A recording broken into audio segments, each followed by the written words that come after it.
Business Saturday. Welcome to Small Business Saturdays video series with your host and my husband. And my dad, Aaron Montgomery. Join the conversation. Let's talk some business. Good morning. Good morning. Welcome in. Welcome to 2021. My name is Aaron Montgomery and I'm with oursuccessgroup.com.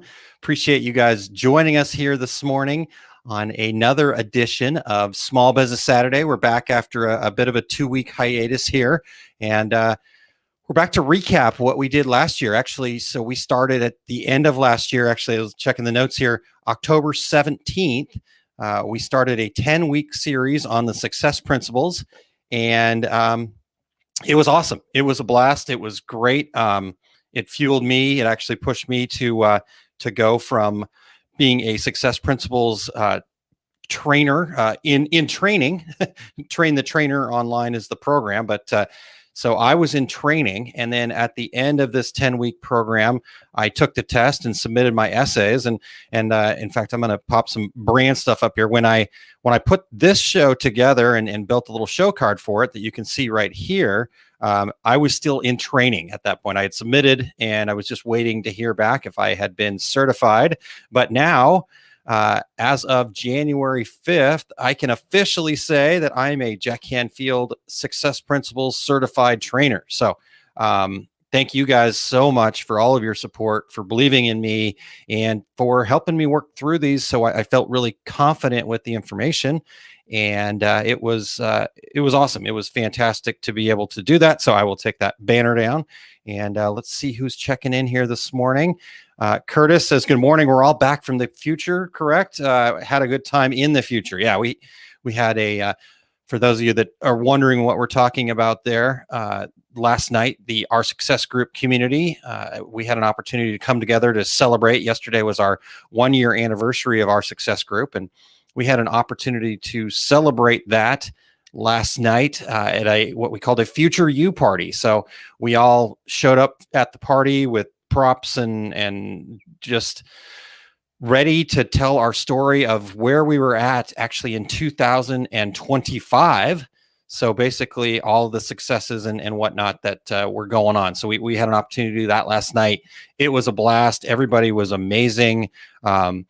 We kept in character for about 2 hours, and it was, I mean, I've got pages of notes of what people are going to be doing.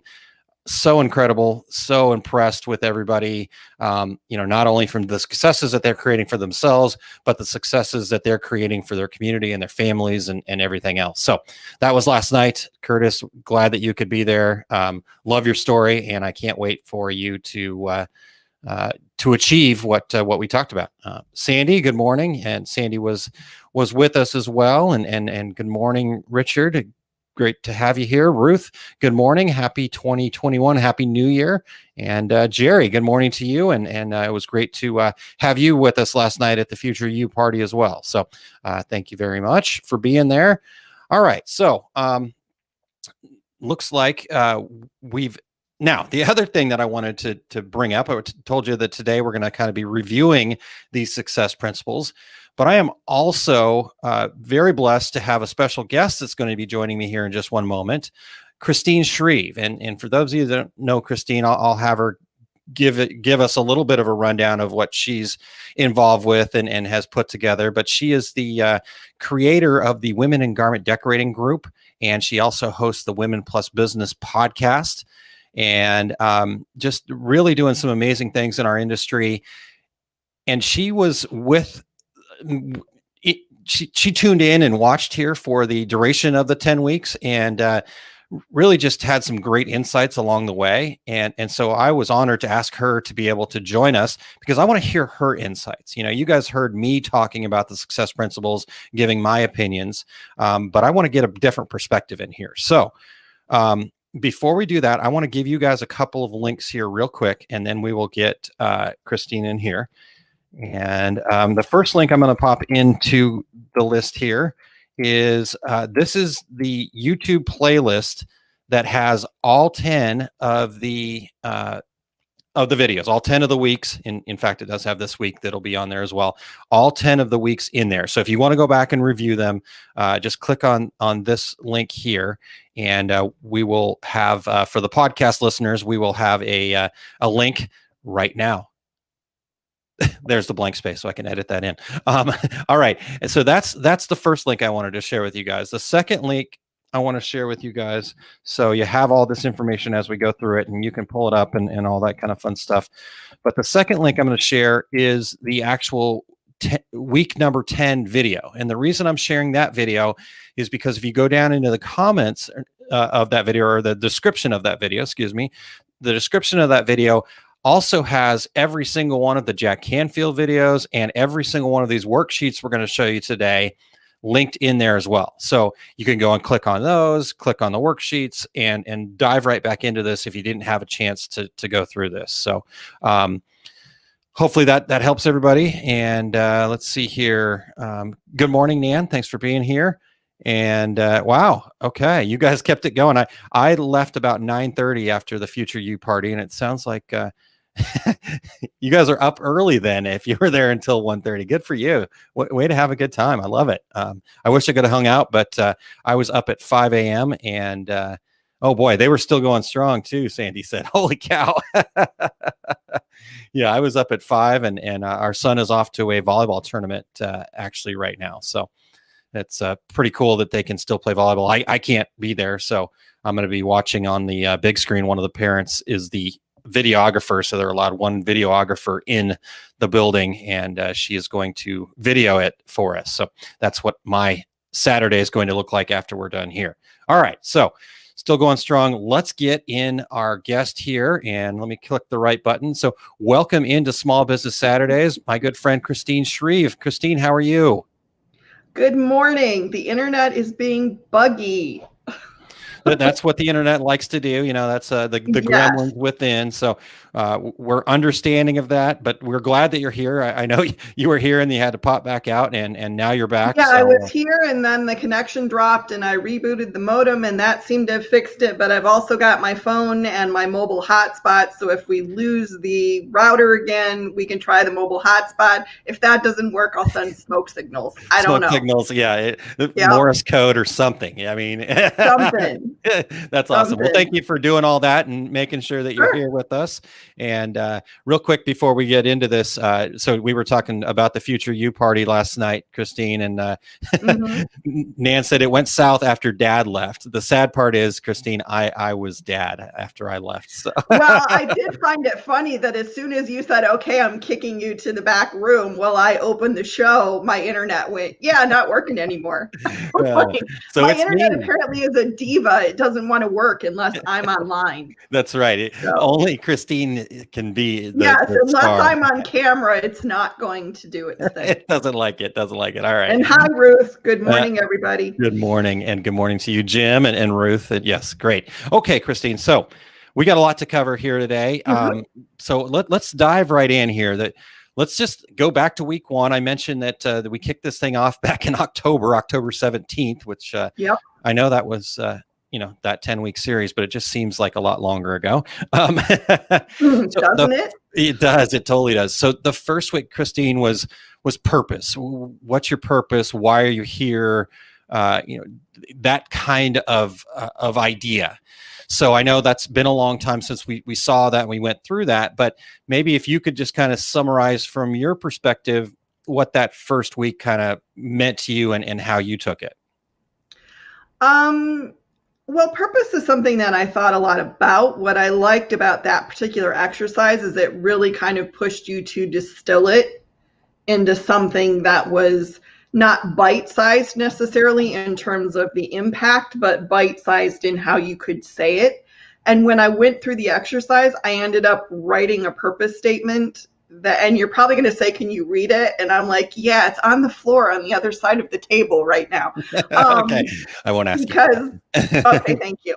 But, well, that one you actually should have, because I think I sent that one to you later. But for me, it kind of distilled a lot of things that I really cared about down to a particular small statement I guess, is what I want to say. And the thing that came up the most for me that I was surprised by was the fact that compassion was an important part of the statement for me, which I would not have told you that had you asked me before I did the exercise. Yeah. So. Well, that's awesome. I mean, that is the intention, as far as I can tell, is that exact thing. Finding what is really truly deep down, and then figuring out a way to distill it down into, I want to be able to share that in one or two sentences, even though it's big and it's grand and it is your purpose. If we can share that in one or two sentences, to me, it allows us to better connect with the people that we want to connect with too. Well, and I think a lot of people tend to what they think their purpose is, or how they describe it, tends to be all over the place. Yeah. And so it really helps to kind of just, okay, yes, you have a lot of purposes in your life. I mean, you have purposes in your work and purposes in your family life and with your friendships and with your affiliations, whatever they are, and the hands are going to do this all day. I love it. I get like that. I talk with my hands. So I think that what was really helpful is this is like an overarching purpose. This is like your guiding principle, I guess, maybe, or something. Yes. Yeah. So to me, it wasn't something I'd ever really sat down and thought, okay, if I had to define it for someone, what would I say? So it did help. Yeah. No, especially, I mean, this 2020 has been such who and what I thought I was and wanted to be has morphed in about 50 different directions this year, and I don't think we're done yet. No. There's plenty of morphing, but I love that you say that it's an overarching statement, and I believe that to be true, because as you said, we do have all of these different areas of our lives, these different things that are important to us. So it's not saying that we have to be one thing all the time. I think what it's saying is that what you'll find is that there's a common theme underlying all of that stuff. For example, for me, mine talks about the fact that I want to support business owners, provide resources for business owners. And while business owners might not seem to have anything to do with my friends or my family life or necessarily from that vantage point, but here's the deal. I find that I have the best friendships with people that are business owners, because I like their spirit. I like how hard they work. I appreciate that they take responsibility for themselves. I was raised by an entrepreneur, so all of those things, again, to me, it was an underlying kind of tied it all together and made a lot more of it make sense. Why do I get along with these people more so than these people? And not saying one's better than the other, but to me, what I'm attracted to is in that realm. So all right, so let's see if Kristine might be having some internet issues again. So we'll give her a second to come back here. In fact, I might pop her off screen for 1 second here.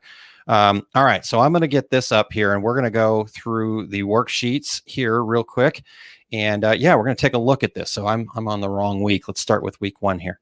Okay, so worksheet, and while Kristine's again, she wasn't talking, so apparently the internet didn't like her. We'll find out. Oh, there she comes back again. All right, Kristine, I apologize. I didn't let you talk, and I think that's why the internet said you done. No, I think this is just, for whatever the reason, my internet's just going to be wonky today. We're just going to have to ride with it, I guess. I'm sorry. Good. I wish it would behave itself. I don't know why it's picked today, but it's Saturday.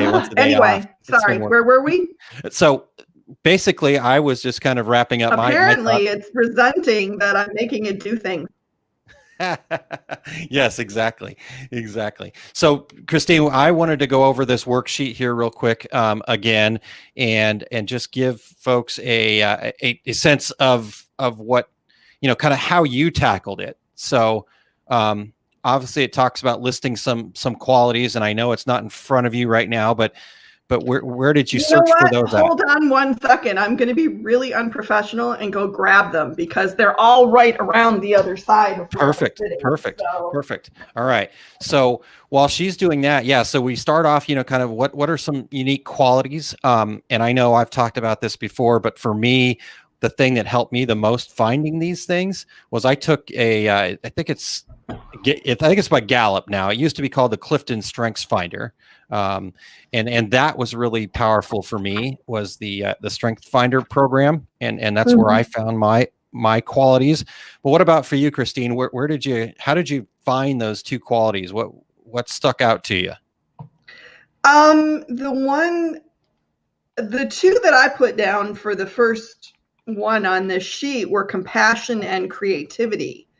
And like I said, compassion was, I had never particularly I mean, I don't think I'm not compassionate, but it wouldn't have been the first word that I would have picked.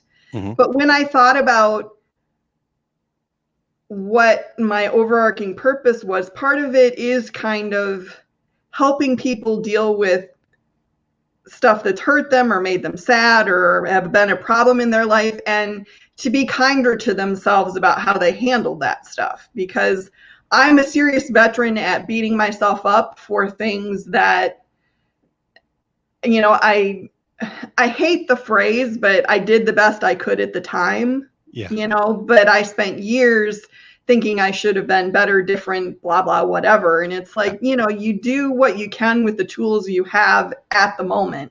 Yeah. Yeah. That's all you can do. Yeah, exactly. So Kristine, how did compassion surface for you then? What as you were working through this, was there a particular process that you went through, or it just kind of was an aha moment? I think a lot of it honestly came from the work that I've been doing with Women in Garment Decoration, the group that I run on Facebook. That whole process has been, I'm the first one to tell you, because of the events of my life and the way I was raised, I'm a very, very pathologically independent person. I do not rely on other people. Yeah. I just don't. So again, realizing that I need to rely on other people and they need to rely on me. Yeah. Kind of where the compassion came from a little bit, I think, maybe. Yeah. Yeah. That makes a ton of sense. Yep, for sure. Okay. All right. So then the next step here is you're going to list two ways that these qualities, when interacting with others, how do they express themselves? So where did you go from there? Educate and inspire. Nice. Were mine too. Great. And again, same kind of thing, kind of reflecting on the work that you've been doing with the Women in Garment Decorating and the podcast and whatnot. Is that similar? Well, education, I come from a long line on both sides of my family of teachers, librarians, educators of some sort. My maternal grandmother, I don't know how long, 40, 45 years or something, a really long time. And she was hugely influential in my life when I was growing up. So I've always had that education bug. So gotcha. Yeah. So that makes a great connection. And I think what I love about this worksheet is that it does kind of give us this, okay, 1, 2, 3. Now let's group those together. And it is just such a, as you're reflecting, things start to pop, at least that's what happened for me. Is it's like I said, it's like, oh, compassion comes out, for me, it was significance and problem solving. Right. And that kind of thing. So, all right. So then we got into number 3 here. When you envision the world as a perfect place, what's everybody doing? How does that, what's that feel like, in your world? Okay. Well, I have to say that a lot of this also came from a lot of the events in the world in general. In 2020 and this year too, where it seemed like a lot of people were fighting and there were a lot of differences and division. So in my perfect world, People work together with open minds and learn from each other. Everyone supports each other and shares their talents freely, which sounds a little bit like communism. Hey, communists with the side of capitalism, is that? Yeah, I mean, but I think one of the things that I believe really, really strongly in is that we need to bring back the ability to have different viewpoints and still assume the other person is a good person. Yes. And I think we've lost a lot of that. It's like, if you don't agree with me, you're a heathen barbarian who should rot in hell. And It's like, you can not agree with me and still want the same things that I want. You just disagree about how we get there.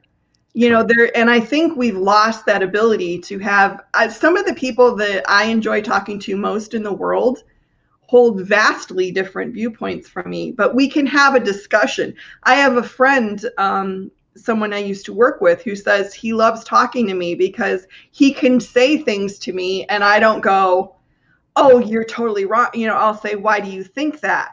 Well, let's talk, let's have a discussion. And we've had some amazing discussions. Yeah. About and on things that we have completely divergent viewpoints on.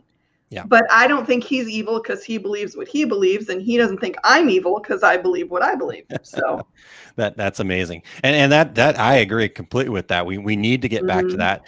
And I think a lot of that, not a lot of it. I to me, I feel like a little bit of that stems from the fact that, people don't spend enough time kind of trying to, because here's the way I look at it. And Kristine, I want to hear your take on this too. But if I know what my purpose is, if I know deep down and I feel comfortable inside of that whole experience, then I can be much more open to hearing other viewpoints because I feel comfortable in my own skin to a point, not that I have to, be perfectly 100%, but I feel comfortable in my own skin that I can accept other viewpoints and listen and understand that that's their viewpoint. And maybe I don't agree right away, but I will never get any smarter if I just all of a sudden decide this is the way that it is, and period.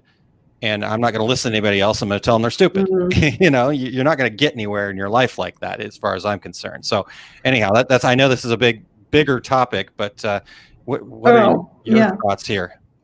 Well, I have another friend who I have this discussion with a lot. And what we talk about is the fact that people have their bubbles. You get all the media you consume, everything you watch, everything you read reinforces your own opinions and you don't go out and look at what somebody from a different culture is saying, or what someone from a different religion thinks, or what somebody from a different political party is hearing. And if you don't get the different viewpoints, and if you're only ever talking to people who agree with everything you say, you don't have the equipment to go out and also I think it's an ego thing. A lot of people who are insecure in themselves have a really hard time, this is my opinion, but have a really hard time accepting the idea that somebody can be a good person and not agree with them. Yeah. Everybody has to be, and I think new ideas are scary for a lot of people too. Sure, if somebody says the way you think about the world maybe isn't right, it scares you because you want, I don't know. There's this is a whole show in and of itself. I could go on for about a year. So I'm going to stop before I go on for like hours. Okay. All right. Well, that's perfect. And I led us down that path. So I appreciate it. Well, no, I mean, it's an interesting discussion. And it really is. I think it's an important one. And I wish we had more discussions about this kind of stuff. And now I'm getting ideas for women in business. Okay. So tune in to Women in Business. And you'll get the rest of the story, so to speak. Yeah. Paul Harvey. There, yeah, that's awesome. I wasn't sure if anybody else would get that. So, so Kristine, I don't. Basically, let's sum up week one here real quick, then. Okay. And so, what's your summary of week one? What what was your takeaway? What was your, and I know you kind of got to some things and stuff like that, but what was the value that you took out of this?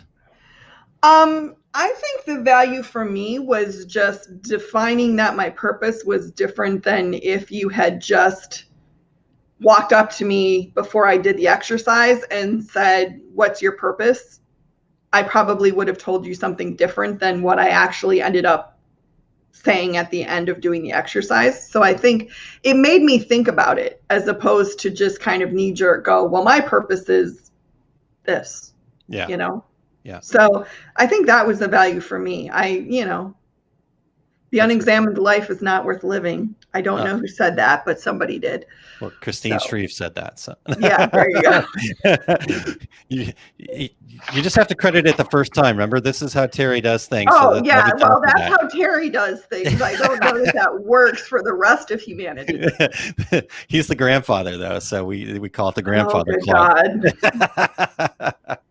Let's not encourage him any more than he's already been encouraged. Good point. All right. So let's get into week 2 here. Week 2, we talked about know what you want, and to me, and maybe I'm giving away some of my personality. No, I'm just kidding. This was a cool opportunity, cool experience for me because I don't know. You don't want to feel greedy. And I think that's where people kind of struggle with this one at the first of it. But, I really kind of dove into this before I did this series. I'd actually done this before in my Success Principles training, but I did 101 goals list. And, right. I remember you talking about that. Yeah. Yeah. And, you start out and the house, the vacations, the trips and all these wants that after a little while you start, but then you start getting into, you run out of the material things. Mm-hmm. And that's where it really got cool for me is, talking about, okay, how can I support my 2 sons in what they want to do? How can we, help the garment decorating community? How can we support youth? People know that I'm a big volleyball fanatic, so I wanted to start a volleyball club and instill more than just playing volleyball into the kids and things like that. So that's where it got really exciting for me, was getting into the deeper things, of and at the same time, there's no problem with the other. I feel completely comfortable inside of the other, vacation property and some of the just makes me feel good kind of things because of the need to recharge and give back. So anyhow, that's what week 2 to me was kind of all about. What was week 2 feel like for you? A lot of the same things you said. I mean, there's obviously the material things. Money for me has always been more security and the ability to do what I want, I guess. Certainly, the health issues have defined some of my goals and my list now because I'm looking at things, the pandemic has shaped how I think about things a lot.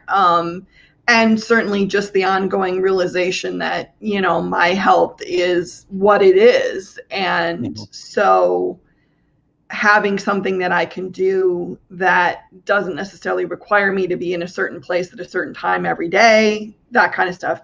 But mostly when I look through these sheets, a lot of what came up, I realized was stuff that I'd been talking about for a long time and saying, I should really do this, and I was like, well, you're 50, I'll be 52 in less than a month. How long am I going to keep saying I should really write a book, or I should really do, this, or I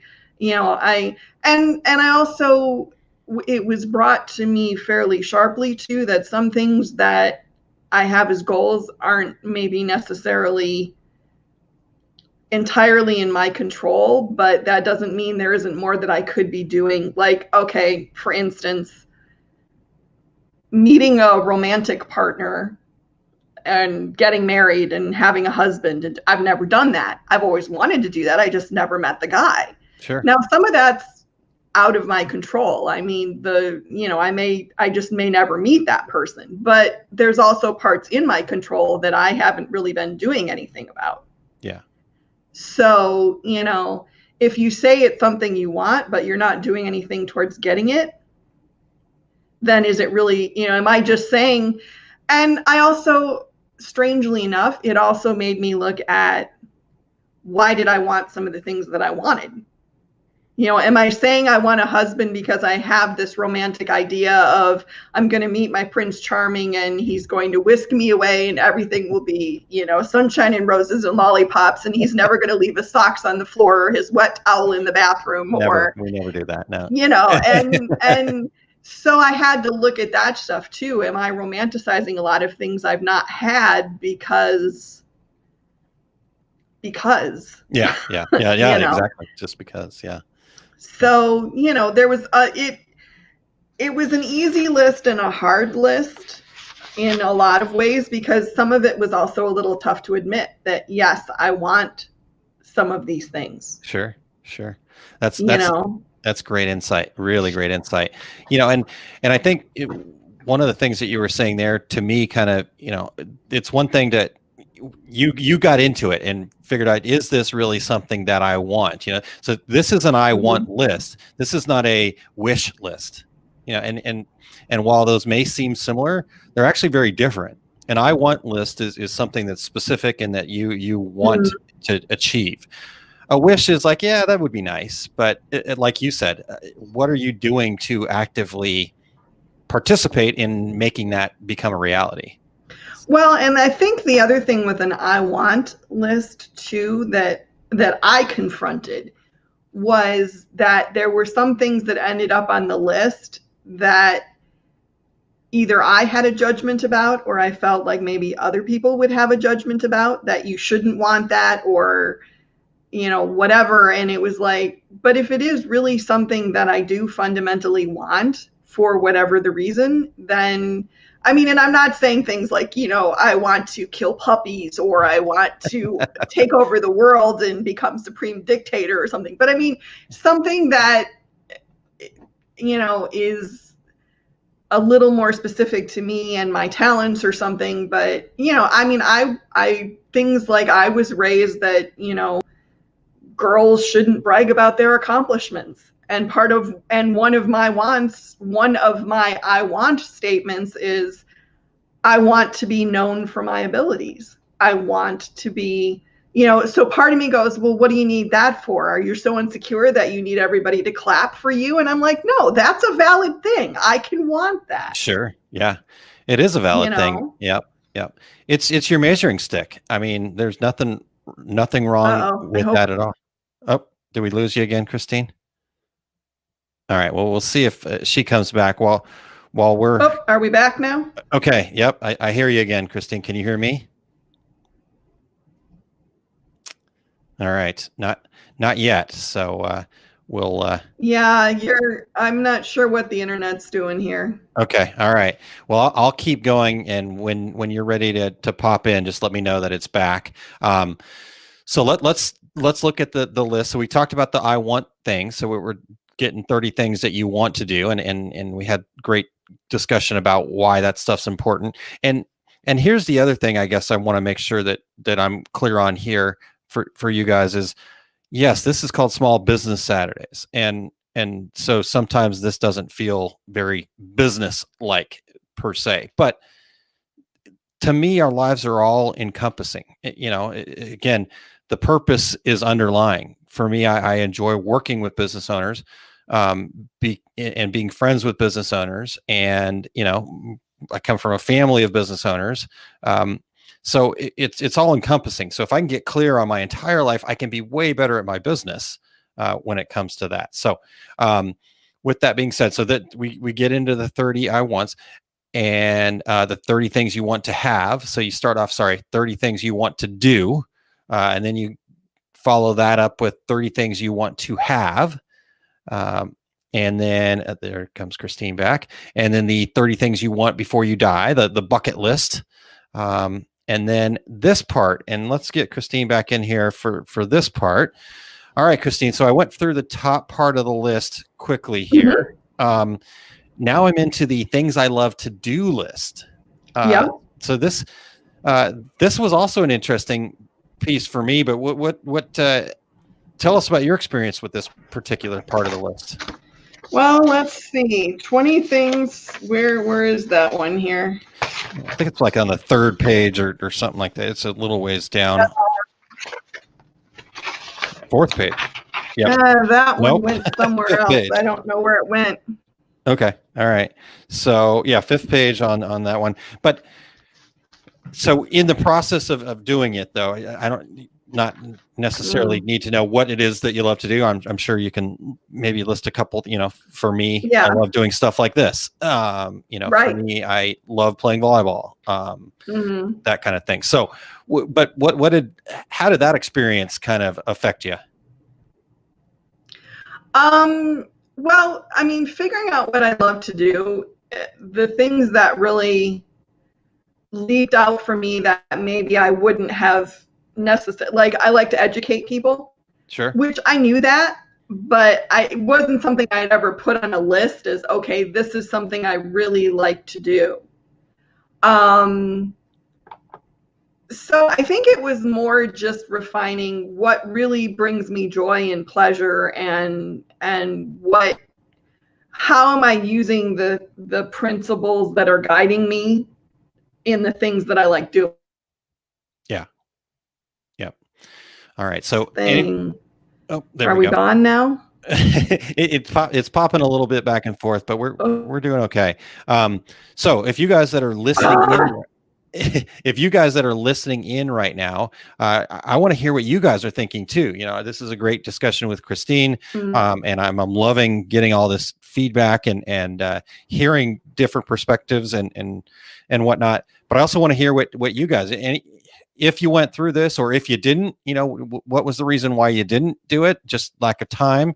Can you make time to do this kind of thing? I mean, it's all still here. So just go back through this stuff. All right, Kristine, anything, I don't know if it's frozen or not, but if you have anything more on week 2. All right. So I'm going to just pop her off the screen here for 1 second. And I am going to get into week 3. And again, we spent some time on the first 2 weeks and we're already about 40 minutes in. So we're gonna pick up the pace a little bit for the rest of them here. Not saying that any of these are less important, but I think for me, once you do get to that why, a lot of this stuff should be able to flow a little bit more for you. So if you guys have specific areas in any of these weeks that stand out to you, that are troublesome, that you'd like to discuss, that you'd like to have a little more clarification on, please feel free to put that in the comments. So, and again, let me know that you guys are here and what your thoughts are. So the third week was clarifying. And this is kind of taking, purpose, the things that I want.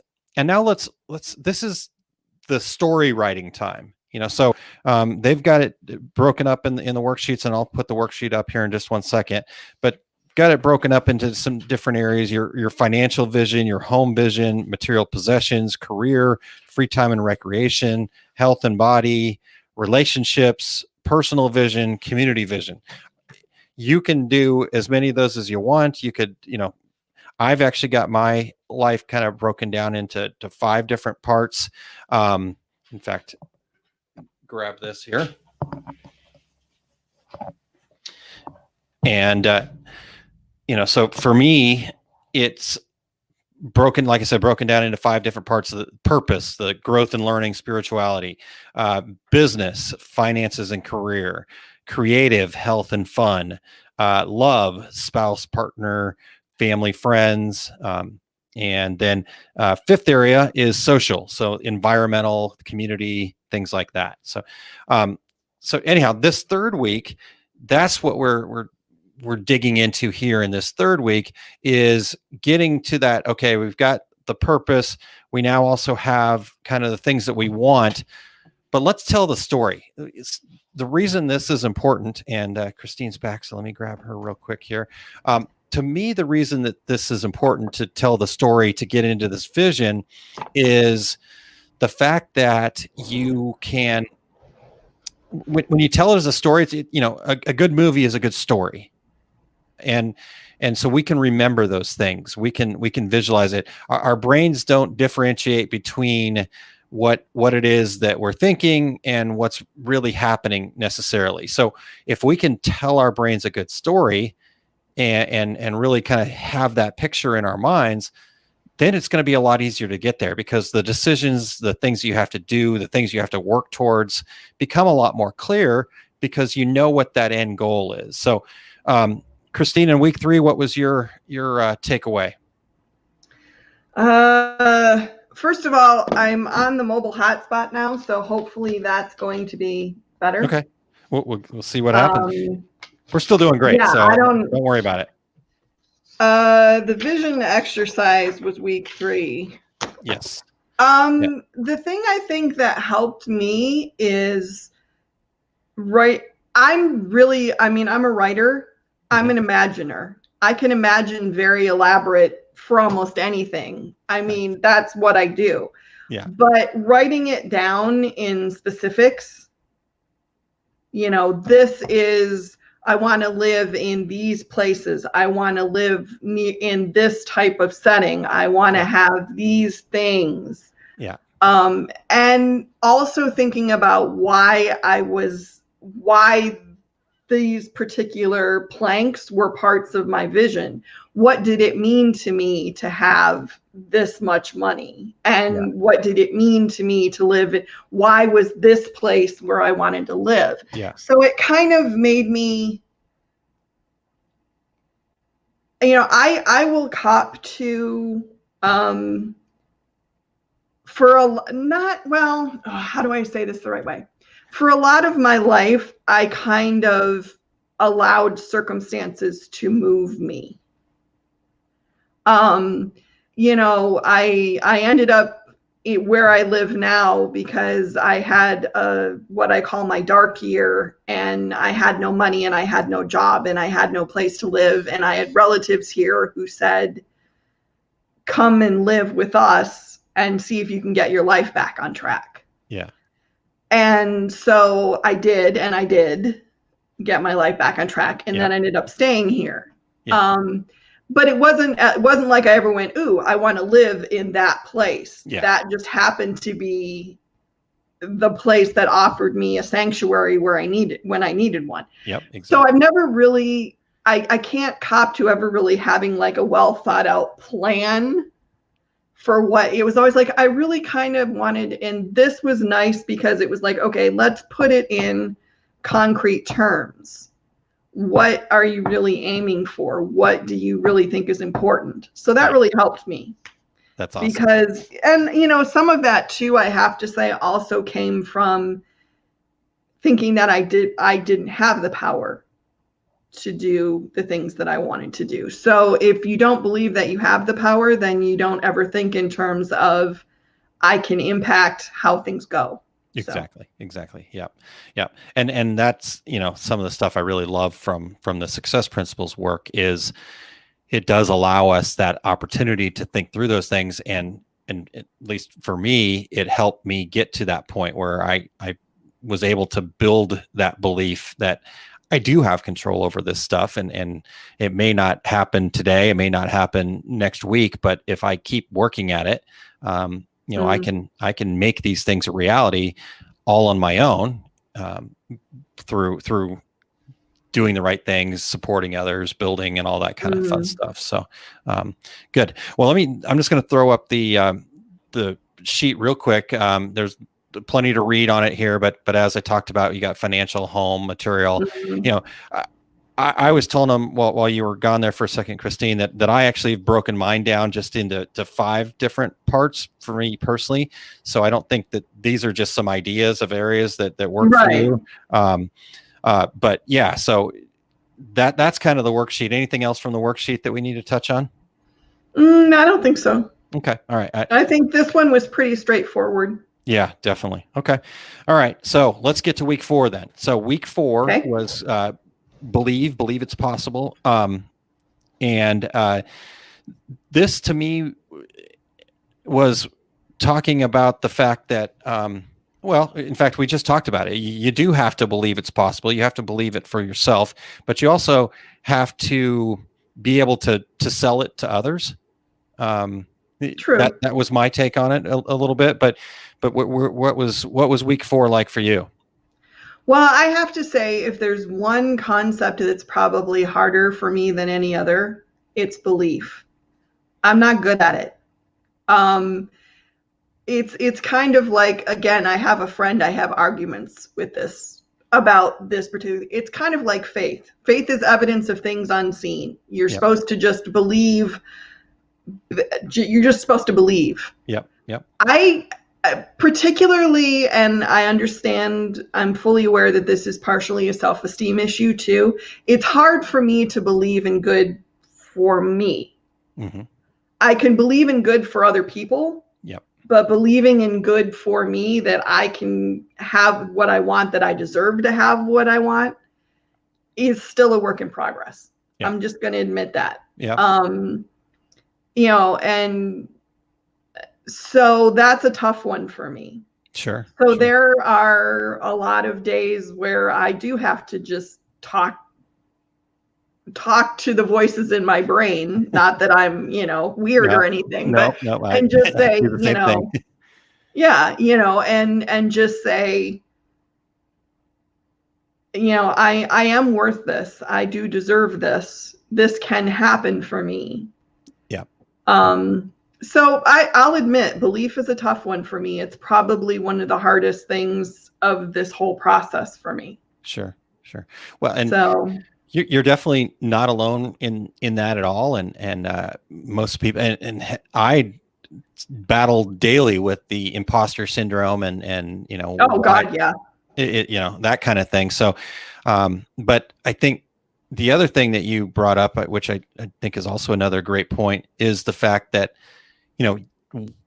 I feel like I have a lot of these same things where I can believe in somebody else. I can, believe in all, but yeah, when it's time to actually believe in yourself, that becomes really hard.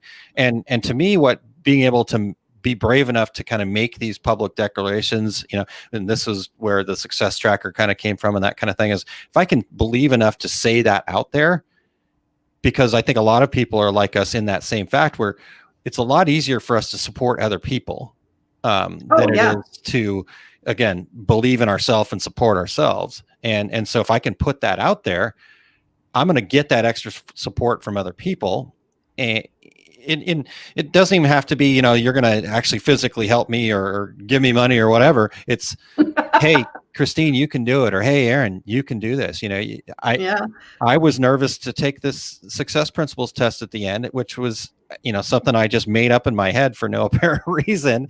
And, but I put that out there and everybody's like, oh my God, you're going to do so great. And it gave me that boost. Yeah, it worked out. So there's something there. Well, I have to laugh because one of the running things that I say about myself is I'm a perfect marketer because I can promote the hell out of other people. I mean, I did that for 14 years. I'm great at it. When it comes to promoting myself, I know what I need to do. I understand why it works the way it works. I know, but I still have for me to ask people to be on my podcast was terrifying. Even because to me, even though it's very important to me, I think it's doing good work and I'm proud of it. Yes. For me to say this is a legitimate thing that the rest of you should invest time helping me make a thing. Yeah. Was like just terrifying to me. It was so hard to do. But I mean, the results were amazing. And if I hadn't put myself out there and believed in what I was doing and believed in the validity of it, none of that would have happened. And I probably would have gone, nobody likes the podcast. Nobody wants to see the podcast. Screw it. I'm just not going to do it. Yeah. Yeah. And I would have missed out on all these great women who are going to come and talk to me. Yeah, for sure. I think that's huge because, like you said, you're doing something that's positive for other people. But if you can't get over that, I mean, I think people have that in their businesses. I think that they're afraid to be successful or afraid to make money or afraid to put themselves out there.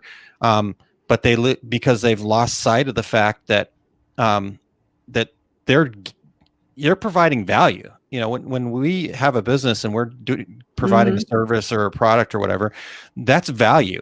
And if you don't put yourself out there to a point where you're sharing that and you're sharing that value that you're providing, even if you don't necessarily believe that there's a value there, but there is, if you don't put yourself out there and do that, you're now taking that from other people. They don't have an opportunity to gain that value from you. And so it does take, like you said, it takes that just that little bit of belief to be able to put it out there. Like you said, asking for guests, and now you're going to share their stories with people, and it's going to grow, and people are going to hear about them, and you're going to make connections that'll grow from there. Somebody will see somebody in your podcast and go, I need to talk to her. Well, and I mean, two things really from this experience really came to me. One is how much easier it would have been, in a sense, for my personal belief system to kind of go to drama queen mode and go, nobody really wanted to see it. Nobody really cares. Nobody really wants to be a guest. Why am I doing this? Oh, this is so hard. Yeah. I suck. Nobody wants to talk to me. And then I go sit in a corner, and it becomes one of those things that I go, oh, that was really cool. I wish it worked. Yeah. Yeah. Paradoxically enough, that's the easier thing to do. Sure. That's the easier route to take, because I'm not putting myself out there. I'm not fighting for anything. I'm not believing that I have worth, even though there isn't much evidence at that particular moment that other people believe that as well. Sure. So it's way harder to persevere than it is to say, and I see this comment here, I'm afraid of no and embarrassment. Yep. Yeah. Yeah. And Jim's comment too, I understand what you were saying. I constantly undercharge because what I do is never good enough. Sorry, I'm reading the comments on your podcast. That's okay. That's what they're there for. And I think that all of that stuff, that never good enough and I'm not important and why would people listen to me and all that kind of stuff, let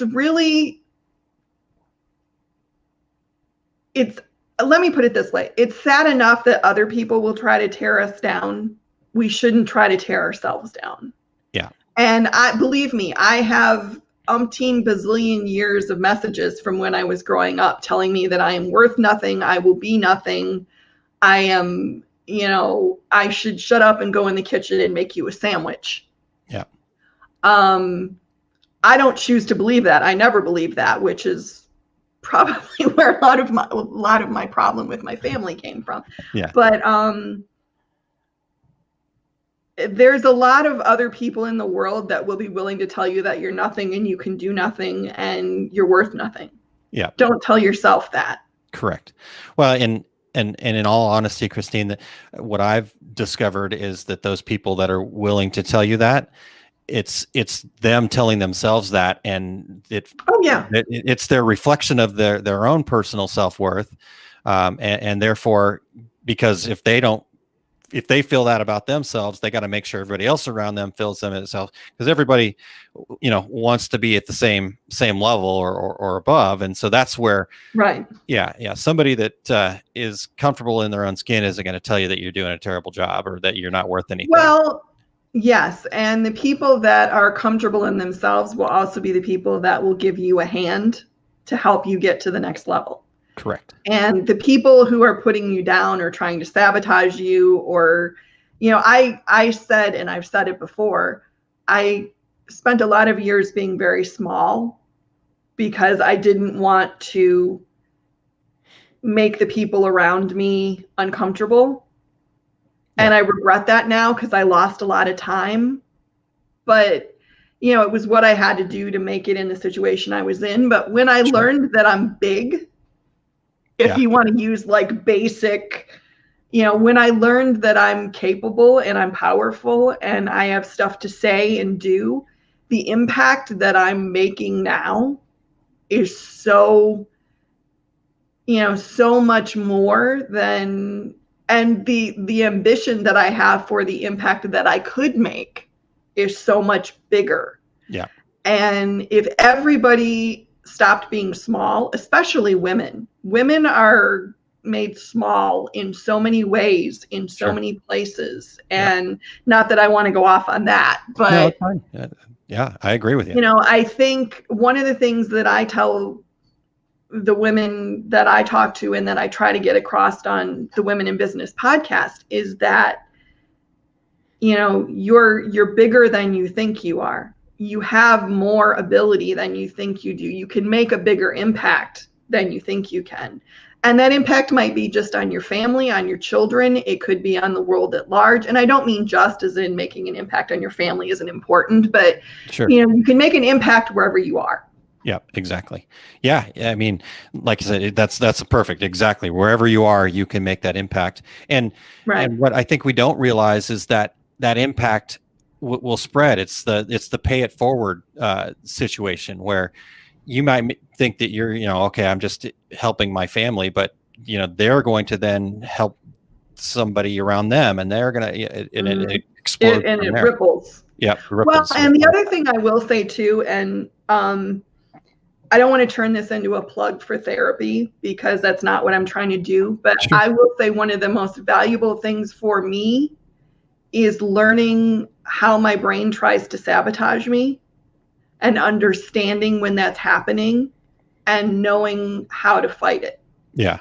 Because I now have this analytical person in my head who hears these messages where my brain is saying, like with the podcast, everybody hates you and nobody wants to listen to this and it's all crap. And the analytical person can stand there and go, is that really true?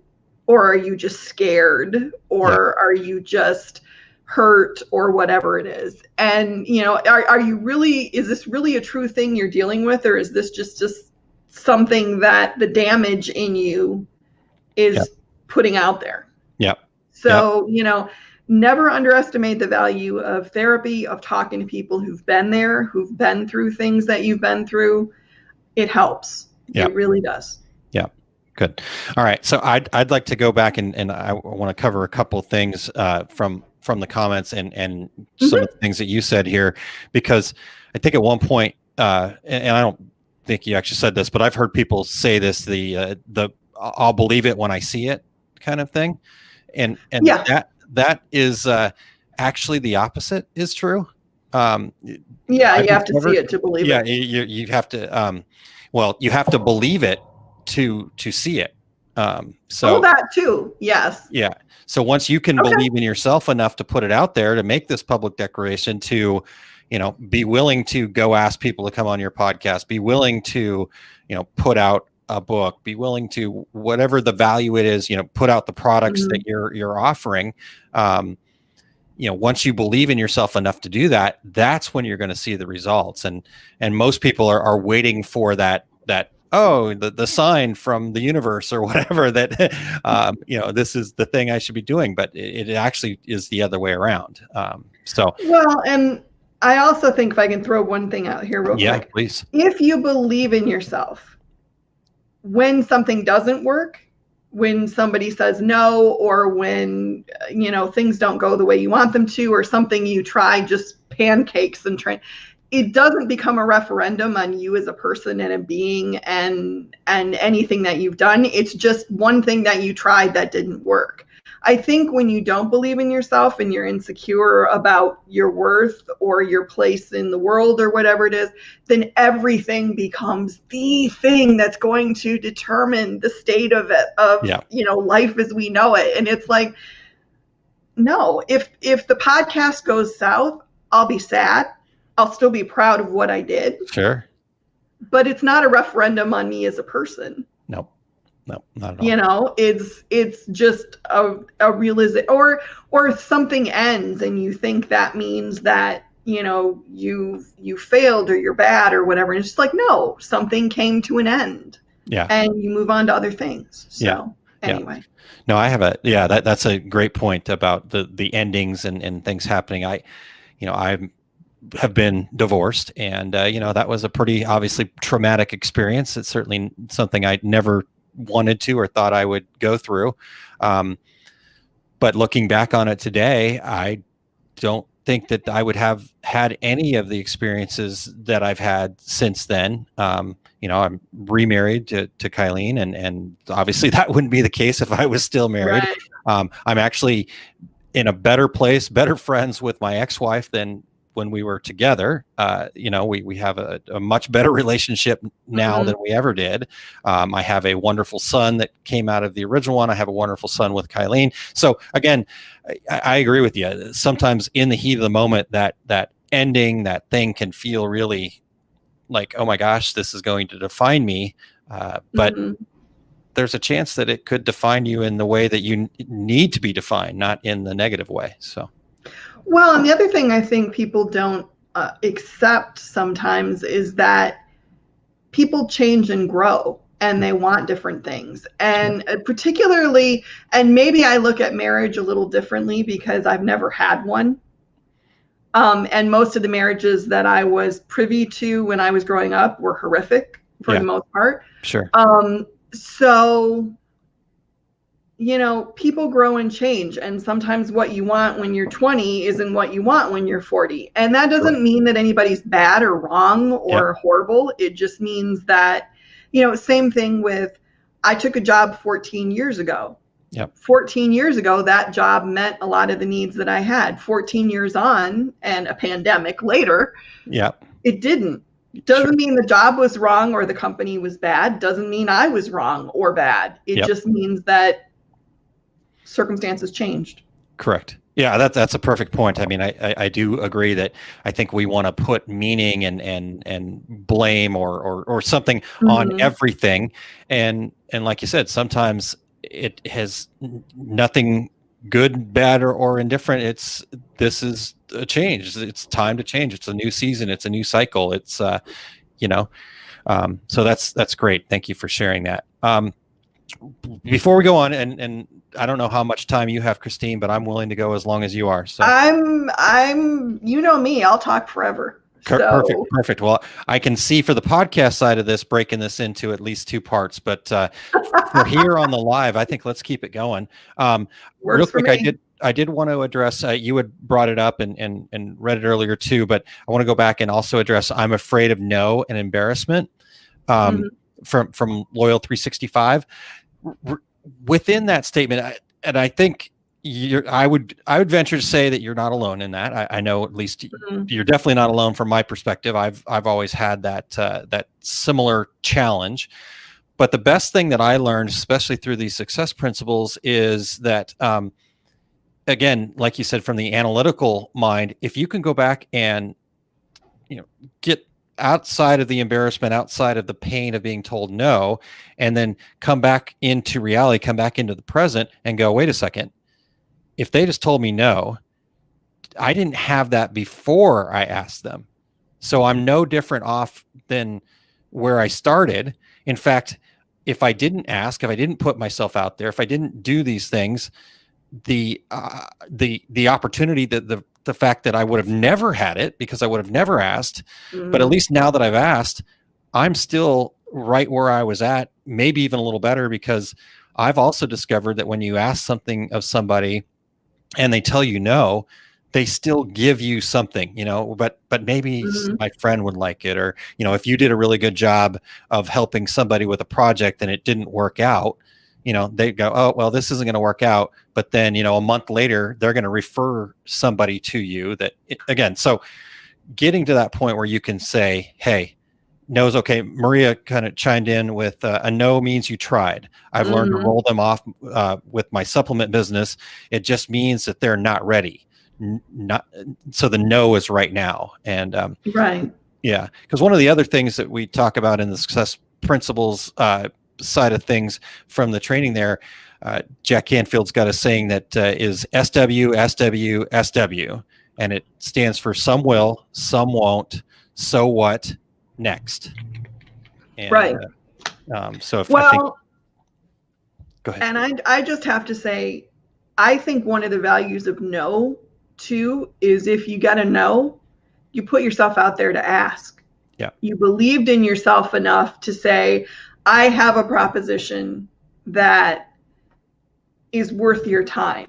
And maybe but I mean, one of the things that I actually have the list somewhere of books, of authors, of famous books or, famous book series that how many times they were rejected before they actually became, the iconic works of literature that they were. And I don't remember them all specifically right now, but I keep that because it reminds me that, sometimes you just have to find the right home for whatever the thing is.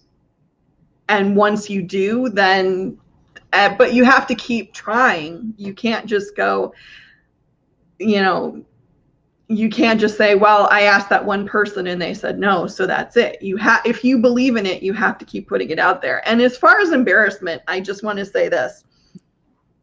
I have this wonderful brain in my head that remembers every embarrassing thing I've ever done since like birth, practically. Yeah. I can replay every moment when I've been a total dork my entire life.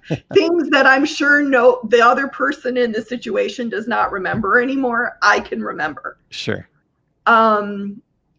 Embarrassment's going to happen. You're going to meet the guy or the woman you like, and you're going to snort when you laugh the first time you meet them, or you're going to say the wrong thing or you're going to do something stupid. Yeah. It's going to happen. So just make your peace with it. And being embarrassed is not the worst thing in the world. You recover from it. You could even be embarrassed in front of someone and meet them later and have a very nice time. It can happen. Exactly. I love that. That's a great point. I love that for sure. So Sandy said, it's so nice to hear that others struggle with the same things as I do. It gives one hope. So that's great to hear. And then Maria says, not right now, unless they tell me, don't ask, tell me again, I circle around at a later time. And I think that's a great point too, Kristine, because one of the best ways, if we're talking about business and sales, but just to kind of in general, when you're asking something, is make sure you're thinking about how you can circle back. Okay, if they're going to tell you no right now, that's okay. But say, would you mind if I followed up in 3 months? Maybe it'll be in a different space or something like that. I mean, there's lots of different creative ways that you can put a reason to call back, a reason to ask again, because a lot of times it's not a no just for the sake of it being a no. It's just not a no right now. Not right now, as Maria said. So well, and one of my friends who's a very, very good salesperson has said to me before that no just means I need to find the reason for you to say yes. So do your research, figure out why they said no and what the objection is. And, and maybe it ultimately ends up with them saying, no, I'm just not interested. I don't want it. Sure. But no doesn't always mean no. And if you just go, well, okay, thank you very much. And you get small. Yep. Then you're not you never get anywhere. I mean, and I'm not saying don't ever take no for an answer, because there are certain situations where you should definitely take no for an answer. But, it all comes back to how much do you believe in what you're doing and how much do you believe in you? Yeah. And even though the voices in your head, and I hate saying voices in your head because it sounds like, but literally there are voices in my head sometimes that are telling me you're not worth it and nobody's going to want this. Well, they're wrong. Screw them. I don't need them. Yeah. So it's that internal critic that we all have, and I think what we're trying to talk about here today is turning that internal critic into an internal coach. Because like you said, we've all got those voices in our head. It's I mean, think about it this way, I guess, in my like if the person inside of my head, the way that person talks to me most days, if that was somebody else outside of, if that was Kristine or something like that, I probably wouldn't really I'd try to avoid her. So, I want that. And that's certainly just an example. I'm not trying to avoid you. No, but I mean, that was one of the things that was a very pivotal moment for me, was realizing that I talk to myself in a way that I would never, ever, ever talk to anybody else. Yeah. But I will just be as harsh, and what's really sad is sometimes I hear my father's voice coming out of my mouth about me, and I'm like, oh, that's just not right. Yeah. And and again, it's an ongoing process. I'm still learning to talk to myself nicely. Yeah. But I'm making progress at it. So if I keep working at it. Yep. And a lot of it, like I said, is, some of this you need to unpick with someone who's qualified to help you. Mm-hmm. And you need to also accept that we're all works in progress, and that it's going to be a journey, and not you figure out that this is happening and then you go, well, I'm never going to do that again. Yeah. And then you're done. Sure. Because you can know why you do what you do, and it still is a journey to get to the place where you stop doing it. So. Totally. Yep. All right. Well, this has been fantastic in that. Let's keep moving on the weeks here, though, because we're only at week 4. We're only week 4. We're jumping to week 5 right now. Okay. I don't even know if I put well, you guys can go get the worksheet, so I won't waste time with that. Let's get to week 5 here. Mm-hmm. And week 5, we start to get, I don't know, I felt like we were starting to get into some practicality here. Smart goals, create your SMART goals is what we talked about in week 5. So what was your take on week 5, Kristine? Goals are another thing that I shied away from for a really long time, because if you make a goal, and especially if you tell people that you have a goal, then you're committed to something.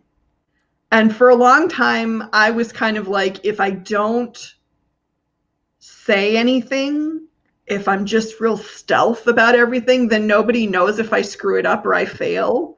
So I can just kind of, and for a long time, again, the whole I'm powerless, I can't impact what's happening thing kind of made goals a little problematic for me too.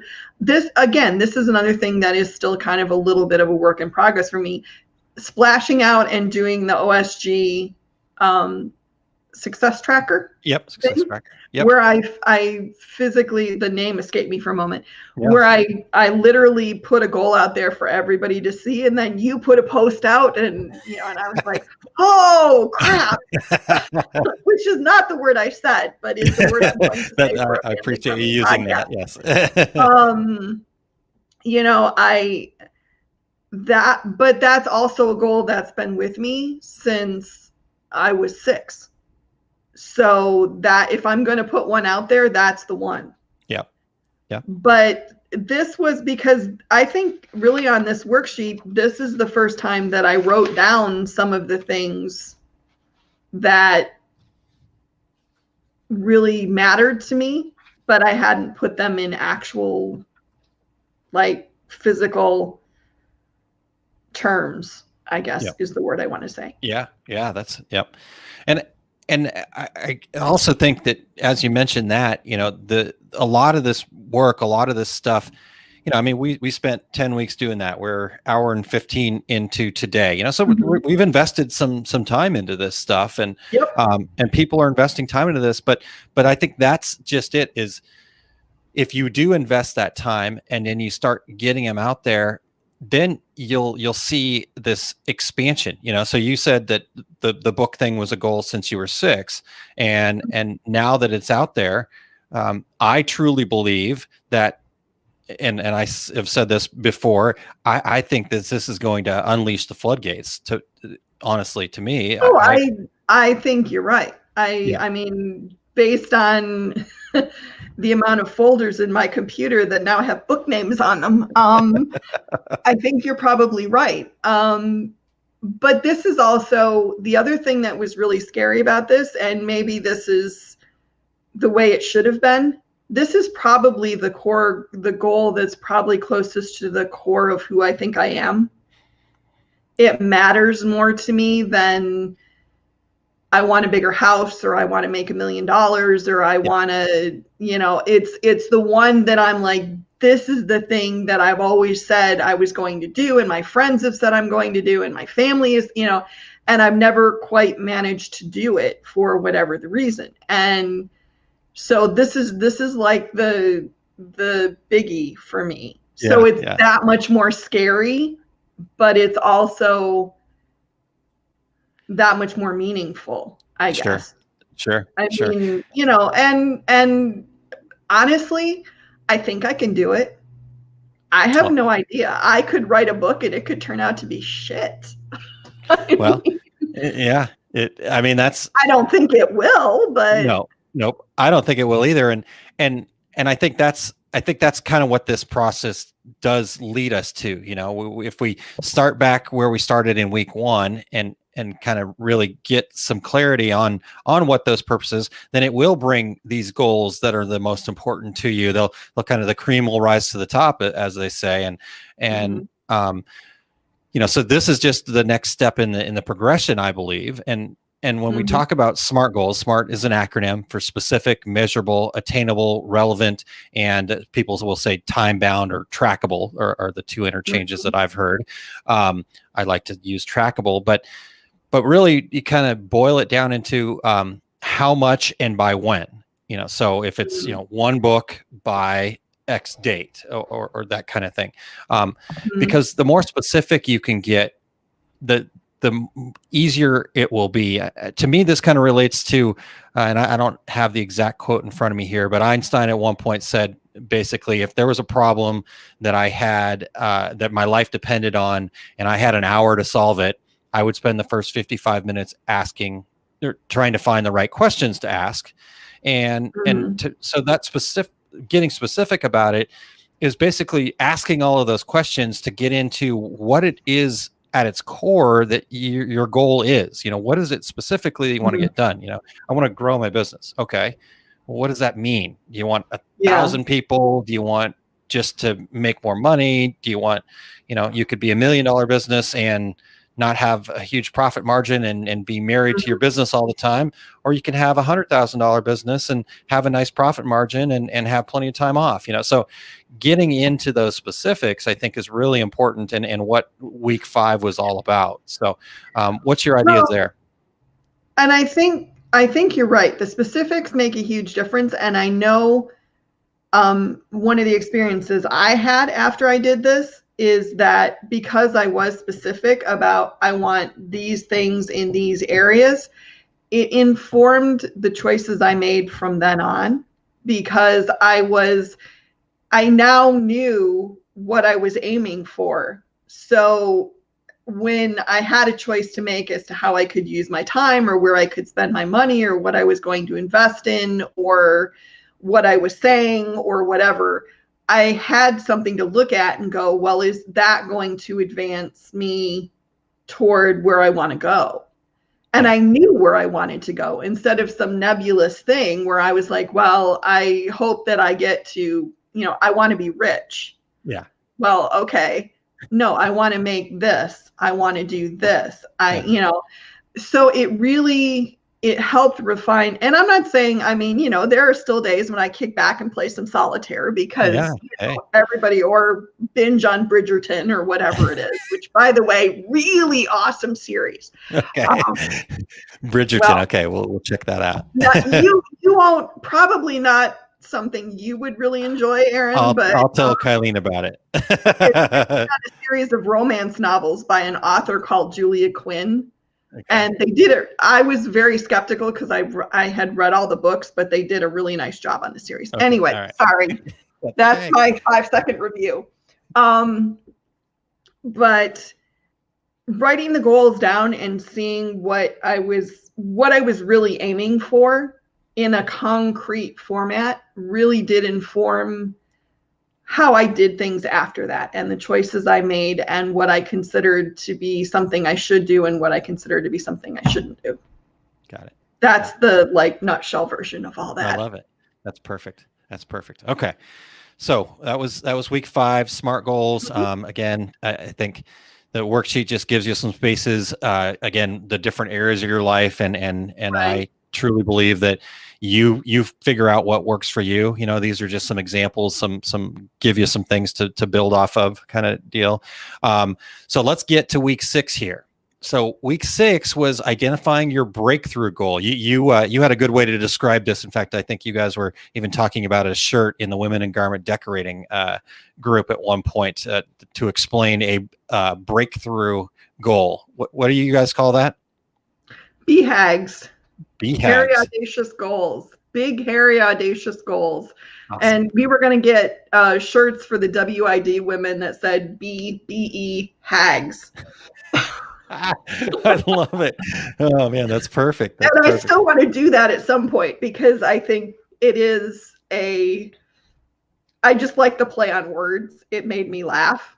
Nice. But well, if you get somebody to design it, I'll figure out a way to get them printed.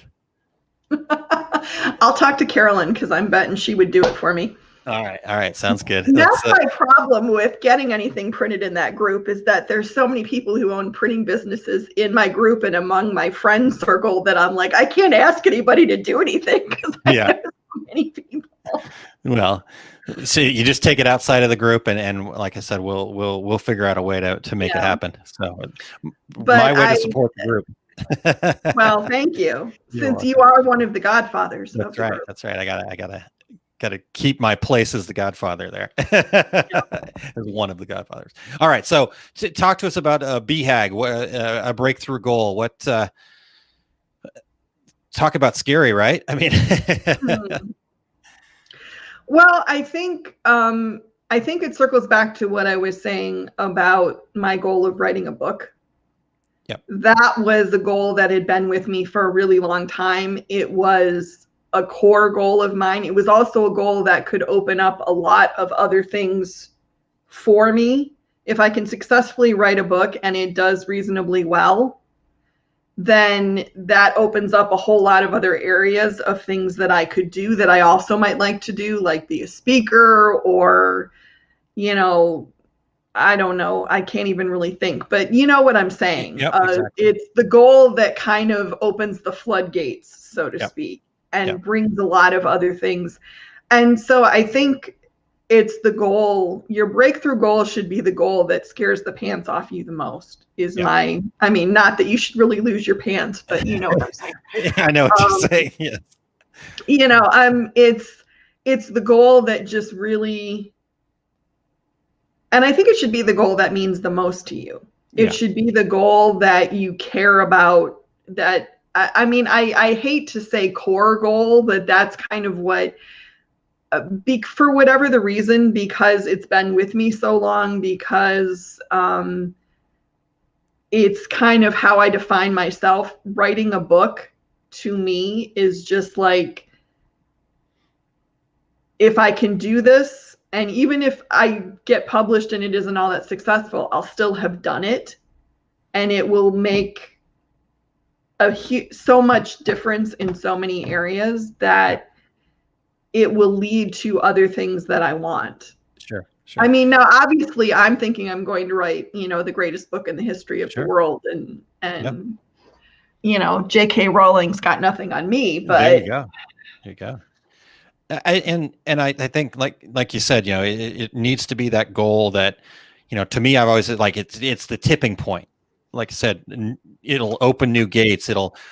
I think what it really does is when you get to this goal, you reach to that goal, it gives you a new level of belief in yourself, and therefore, you know, like you said, that becomes okay for you with the book. It opens up gates with the speaking and the teaching and the other core areas of who you are.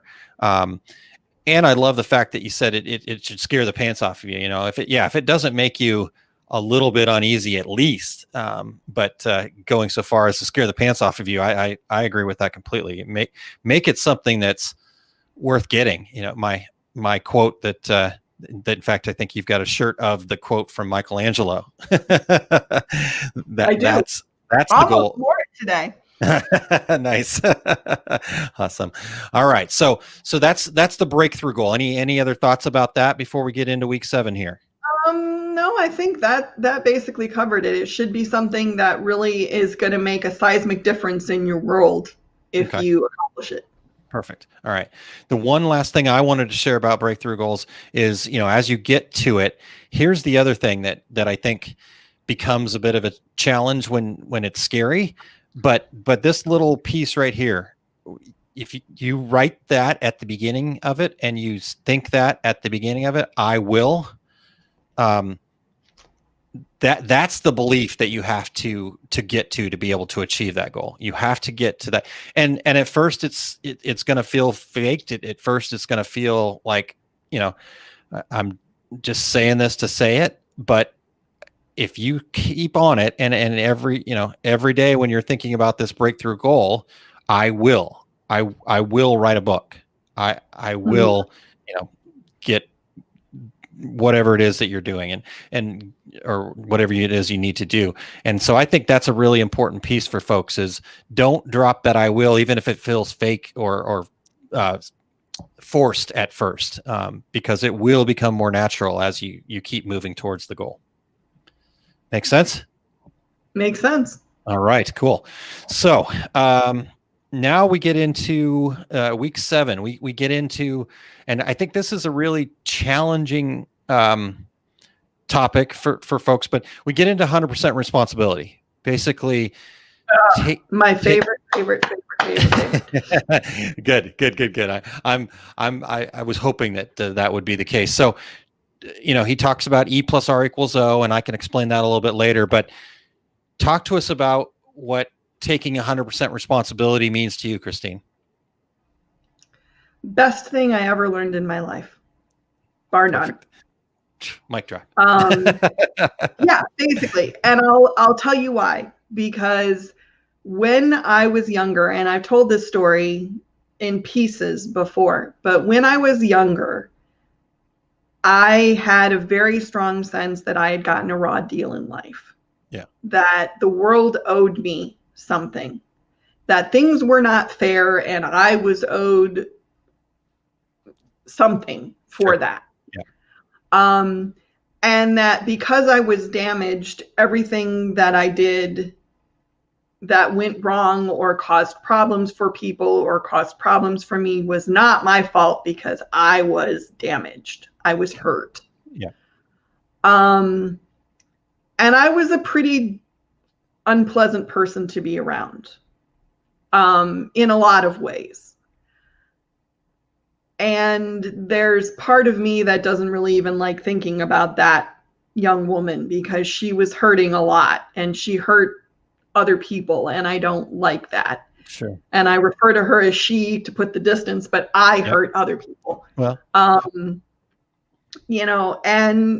honestly, it was a process to get away from that. One part of the process was a boss that I had at the time sitting me down and saying, you're just like a black cloud at the office. You're so unpleasant to be around. You need to fix this. Yeah. And that kind of smacked me in the face a little bit. And I went, okay, I need to figure out how to be more positive. And so I did the work to do that. And then other things started happening. But eventually and it wasn't an epiphany. It wasn't like angels came and spoke to me or whatever. It was just, I looked at it one day and I went, you know what? It doesn't, and maybe it was therapy because I have talked about this before. And when I did the podcast for Women in Business on mental illness and chronic illness, this was one of the things I talked about. And I call it the Tragedy Olympics. Okay. And I did group therapy for a while when I was younger. And the particular group I ended up in was very ineffective because the whole point of the group was to sit and listen to everybody else's story and figure out what part of your story was worse so you could win the gold medal in the Tragedy Olympics. Oh, okay. So nobody was really trying to get better. We were all just comparing our pain and competing to see whose pain was worse. Huh. And a lot of people do this. It's like they hold on to whatever damage has been done to them as it's almost like a security blanket. Well, you can't hold me responsible for, and I want to be really, really clear about this. I am not talking about people who have, well, I am, but I'm not. I'm not talking about someone who has an addiction, who has a disease. Sure. Now, you can't necessarily control that, but you're still responsible for what you do when you're under the effects of that, and you have to make amends for that. So you have to take responsibility for your actions. But where was I going with this? Well, the whole gist of this, I guess, that no matter what's been done to you, no matter what your childhood was like, no matter what the experiences you've had, at some point you have to grow up and you have to say, it's my responsibility. Yeah. It's my responsibility how I react to it. It's my responsibility what I do about it. It's my responsibility to get help if I need it. It's my responsibility to figure out how I'm hurting myself and stop doing that. It's my responsibility to make peace with what was done to me and let that go as much as it's possible to do that. You know, all that stuff only is on you. Yeah. You know, and I used to make it very conditional. Like, well, if somebody apologizes to me, you know, if this person apologizes to me, well, then that'll be, it's like, no, it doesn't matter. Yeah. Yeah.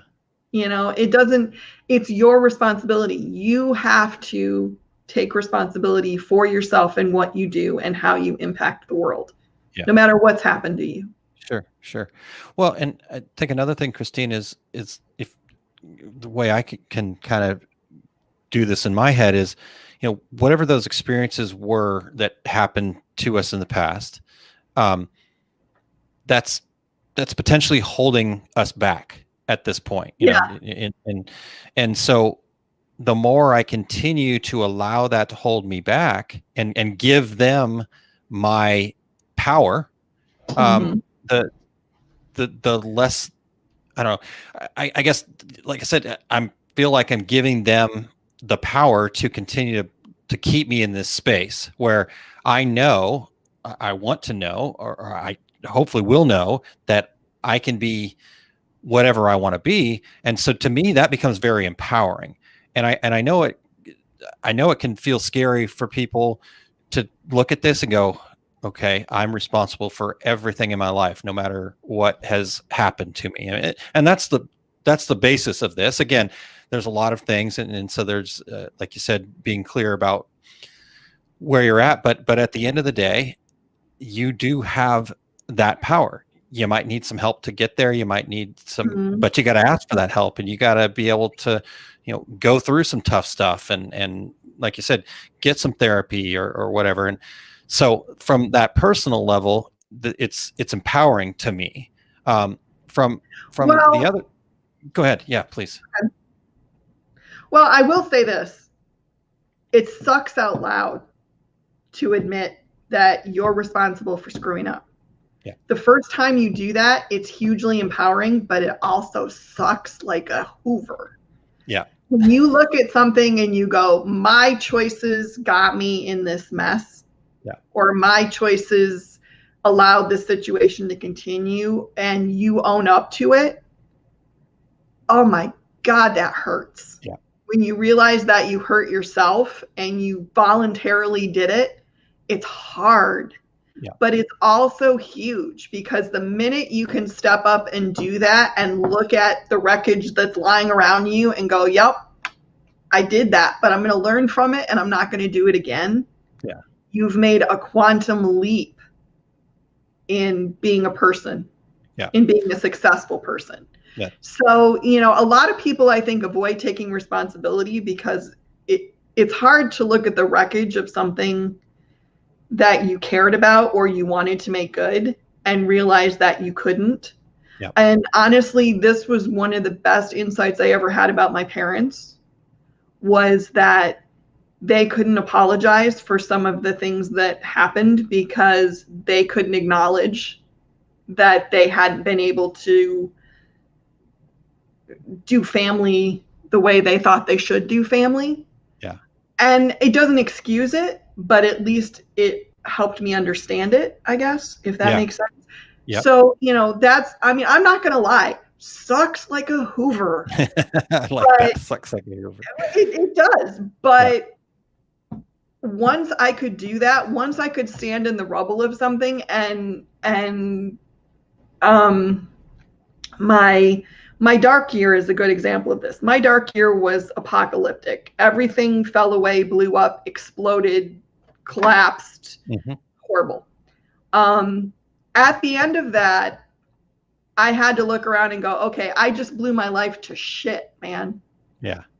So what's next? And what was next was, okay, I went and lived with relatives for a few months, got myself back together, found a job, found a place to live, started rebuilding my life. I had to take responsibility for all that. I did it. Yeah. It was me. Now, I did it because of a lot of pain and hurt and whatever, but it doesn't really matter why I did it. I did it. Yeah. So, and I really feel like that's the point where I started becoming who I am now. Sure. Was there. Yeah. Yeah, I think you're exactly right that moment where you, like you said, it hurts. It sucks like a Hoover. I love that one. But to me, it seems like it's an acute pain that then leads to something better, as opposed to this continuous dull, chronic pain that you're going to experience if you can't get to that point where you're ready to take on that I don't know. It sounds silly to say opportunity to feel something that sucks like a Hoover, but really that is, because it's an opportunity to move on and be able to start creating, like you said, success. So. Well, and I think the other thing that it taught me too is once I could look at that and go, okay, this was me, then I could also start unpicking how it happened and where my responsibility lay to make better choices in the future. Sure. And that made a huge difference too, because I started looking at stuff that I'd always taken as, well, this is how life is. And I went, but is it really? And do I need to do that just because everybody's telling me to do that?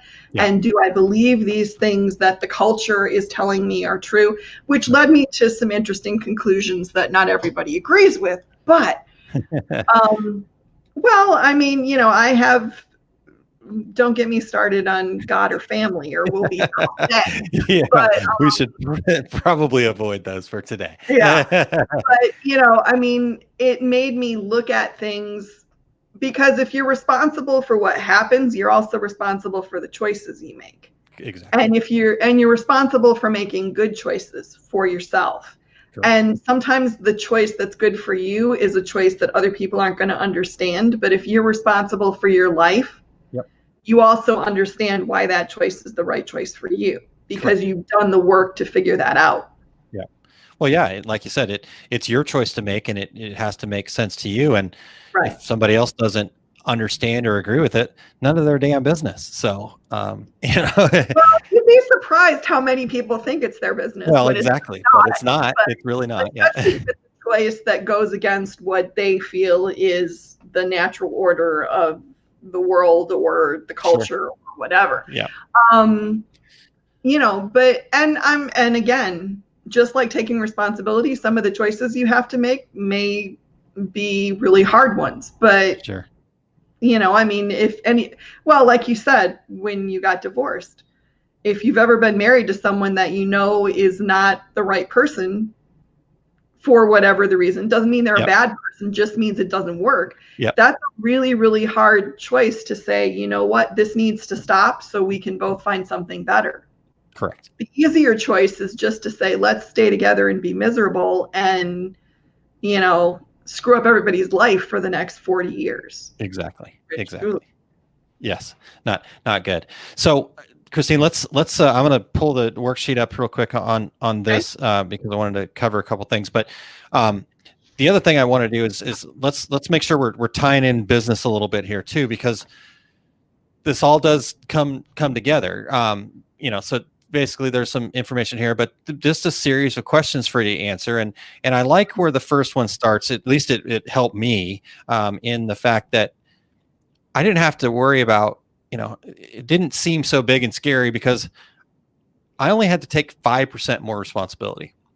So if Right. I were to take 5% more responsibility for my life, my business, my well-being, my whatever, that 5%, that's easy, right? So if you start there, 5%. yeah, exactly. So you're starting there, but from the business perspective, again, 2020, we all know how crazy that was for everybody, and like you said, there's we're not through it completely yet, but at the same time, some people struggled. Some people, were forced into certain things. Some people were but if you were able to kind of have this opportunity to say, if I were to take 5% more responsibility for this, to me, what that did is kind of generated this creativity of like, okay, I only have to worry about 5%. So what's that little 5%? What's that tiny first step that I can take to be more responsible for my business or for my life or my well-being? So how does that kind of affect you when you started this worksheet? The 5% thing, honestly, for me was, I don't know that the 5% was what I focused on as much as it was just, if I took more responsibility, what areas would have the most impact, I guess, was maybe, and I think that's maybe the 5% didn't necessarily resonate as much for me because I already feel like I take 100% responsibility for what I do. Absolutely. So but you can take responsibility for something and still be neglecting certain areas. And I think that was the point that I was kind of like, okay, what am I not necessarily doing as well as I could be doing? Or what am I kind of slacking on a little bit? I'm still taking responsibility for it, but maybe I'm not doing it as well as I should be. Sure. And those were the areas that I kind of looked at. Awesome. Well, I love that take. And that was the whole, that was one of the main reasons why I wanted to get differing thoughts, and like, and that's, I think that's the other cool part about this is there's just so much here that and we can package it up however we want, and we can package it up to where we're at in our journey, our life, in our business. So I love that you mentioned that that didn't stick out to you, but it really stuck out for me. So again, just different paths. So well, yeah, I think it becomes, I mean, the 100% responsibility, this exercise in week 7, for me, what really resonated was just writing down all the different ways that not taking responsibility or choosing to take responsibility could make a difference. Sure. There were the questions like, if I avoid responsibility, what happens? If I avoid responsibility for attaining my goals, what happens? If I avoid responsibility for my life, what do I do? What happens? Yeah. And that made me think about ways that, or the consequences, maybe. Sure. And that to me was really like, oh, I don't want these things to happen. So or maybe I'm allowing these things to happen subtly and I'm not really aware of it. So that I found really helpful. Yeah, I love it. Great. All right. So week 8 was blaming, complaining, and excuse making. And I love to say that I come from a long line of blamers, complainers, and excuse makers. So we've the Montgomerys have mastered that ability. But the point being is that we want to stop doing that. So with that being said, Kristine, what I know we came up with fishbowl, and I thought that was really hilarious. As I was thinking about yesterday on Two Regular Guys, bringing up the situation with the equipment or the jersey that my son had, I actually immediately, before I even said anything, before I even thought about sharing it, I said to myself, wait a second, am I just complaining? Because I'm obviously sharing this with people that can do nothing about it for me.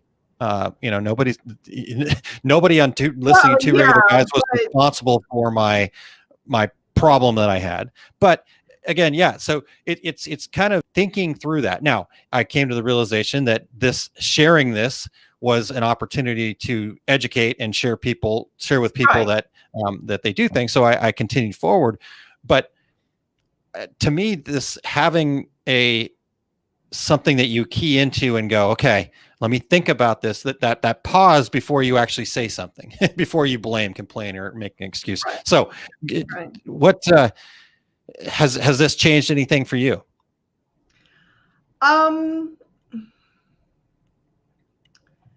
Excuse, I think, might be where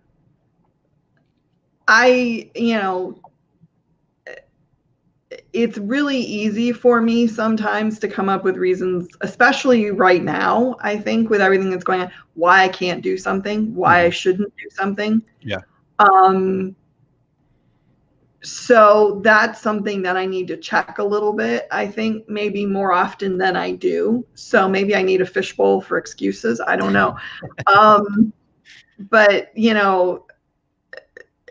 blaming, I think for the most part, I've got a handle on that pretty well. Okay. Did a lot of that in the past. I mean, everybody was responsible for all you get out of that, I think, eventually as you evolve. Sure. Complaining, yeah, I still do that. I mean, well, you probably didn't see it, but on Wednesday I did a podcast for women in business on, tough times don't last, tough women do. And it was inspired by the fact that the previous 2 days had kind of been this procession of little annoyances. And Carolyn Cagle was helping me with setting up my new studio upstairs, which I'm still working on. And she was on camera with me, and I just went total drama queen on her. And I was just like complaining and bitching and moaning, and everything was horrible. And I was going to end up, why was I even bothering with this? Why did I spend all the money on this podcast that nobody was going to want to see? And why, and just like I vomited drama queen all over her. And which not many people get to see my inner drama queen because she's not pretty. And I think that the one thing that saves me, I think, in the complaining mode is that I have learned over the years that sometimes I do take it to drama queen mode, and I get so exaggerated and so stupid about it that I just end up laughing at myself because it's just so out of proportion and dumb to whatever's happening that it's like. Plus, the other thing that I do when I feel like complaining is I remember the people I know who are really going through some serious stuff, like, Renee with her brain surgery or, and I'm like, Jesus, what do I have to complain about? Yeah. So, yeah. But I think, and also just remembering that all three of those things, blaming, complaining, and excuses, are just obstacles in the path of getting what you want. Sure. Yeah. And I don't think, if you're leading with those things, you're going to be able to get to where you want. I mean, you think about somebody that, like I said, people have a lot of reasons that you could go, yeah, they probably do have a reason to, blame or complain or make excuses because of, like you said, what they're going through. I mean, Dr. Martin Luther King, his speech was not, I have a complaint. It was, I have a dream. He wanted, he had plenty that he could have complained about, but instead he chose to say, this is what I want instead. I'm not going to worry about what's happened. I'm going to focus on what can be, what should be. Well, if you want to take that, to an even further example, there's a great book by an author called David Halberstam, Halberstram, called The Children, which is about the young people who in the 1960s were part of the nonviolent action and the student, I don't remember the names of them, but the civil rights movements. Okay. And these kids, if there was anybody that could complain that they'd gotten a raw deal, yeah, it was these kids, and they went out and put their lives on the line. They got attacked, they got beaten, they got jailed. And, and when they talked, they didn't say, well, you guys really screwed us over. They said, we have a right to this. We have a dream to be full participating citizens in the United States of America. And we're going to fight for what we believe is right. Yeah. I mean, holy crap. I mean, it's an amazing book. I highly recommend everybody read it, because I knew bits and pieces of the story, but I didn't know the whole thing. And it's amazing. Yeah. Yeah. That's incredible. Good. I'll look that up. I have not read that one. That's a great one. Put it on the list. Really good. Okay. So let's get to week 9. And just so everybody knows, this 7, 8, 9 were kind of the 100% responsibility part of this series. So Jack Canfield's success principles, the number one success principle is taking 100% responsibility for your life. And he always talks about the fact that that's core to everything else. And so this was kind of, okay, let's introduce the fact that we need to take 100% responsibility. Let's get rid of the blaming, complaining, excuse making. And then week 9, we got into, okay, what can we control? What is in our control? So with that being said, I'm going to go ahead and put the worksheet up here first, and we can kind of talk through that. So I mentioned earlier, and I didn't explain it, Kristine, so maybe I'll do that real quick right now. He has this formula that I really like. It's called E plus R equals O, and it stands for the event, whatever the thing that's going on, the event, plus your response, how you react to that event, is what equals the outcome. So the only thing that you have control over is that R in the middle, and that R in the middle determines what the outcome is. So 1 plus 1 is 2, and without the 1 in the middle, you're not going to get to 2. So that R is what you're responsible for, or what it is that you can control. So with that being said, what are your thoughts here, Kristine? Well, I think my feeling on this is it's really valuable, because it makes you, I mean, the number one thing it asks is, what are you resenting? What are your big resentments? What are the things in your life that you feel somebody did you wrong, or something happened unfairly, or what was it? And then the very next question is, what did you do to make that happen? Sure.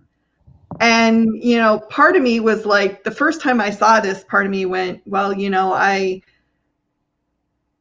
one of I don't know that it's resentments. I don't know that I want to call it that, but one of the sadnesses of my life, I guess, is my childhood and the way I grew up. Sure.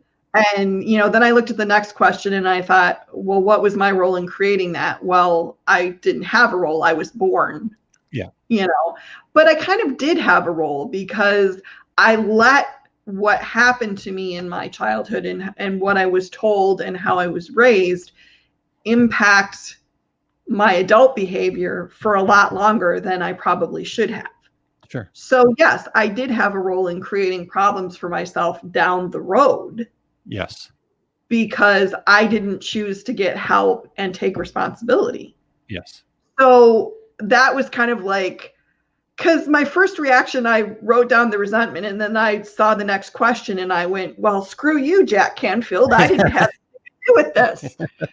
And then, I thought about it a little bit and I went, no, wait, I kind of did. Because if I really believe that when you grow up, you take 100% responsibility, then if I didn't take responsibility for repairing the damage, then I did have a role.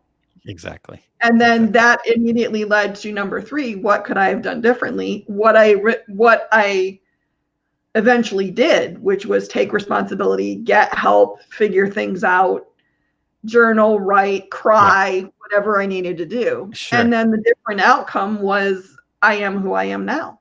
Correct. That's awesome.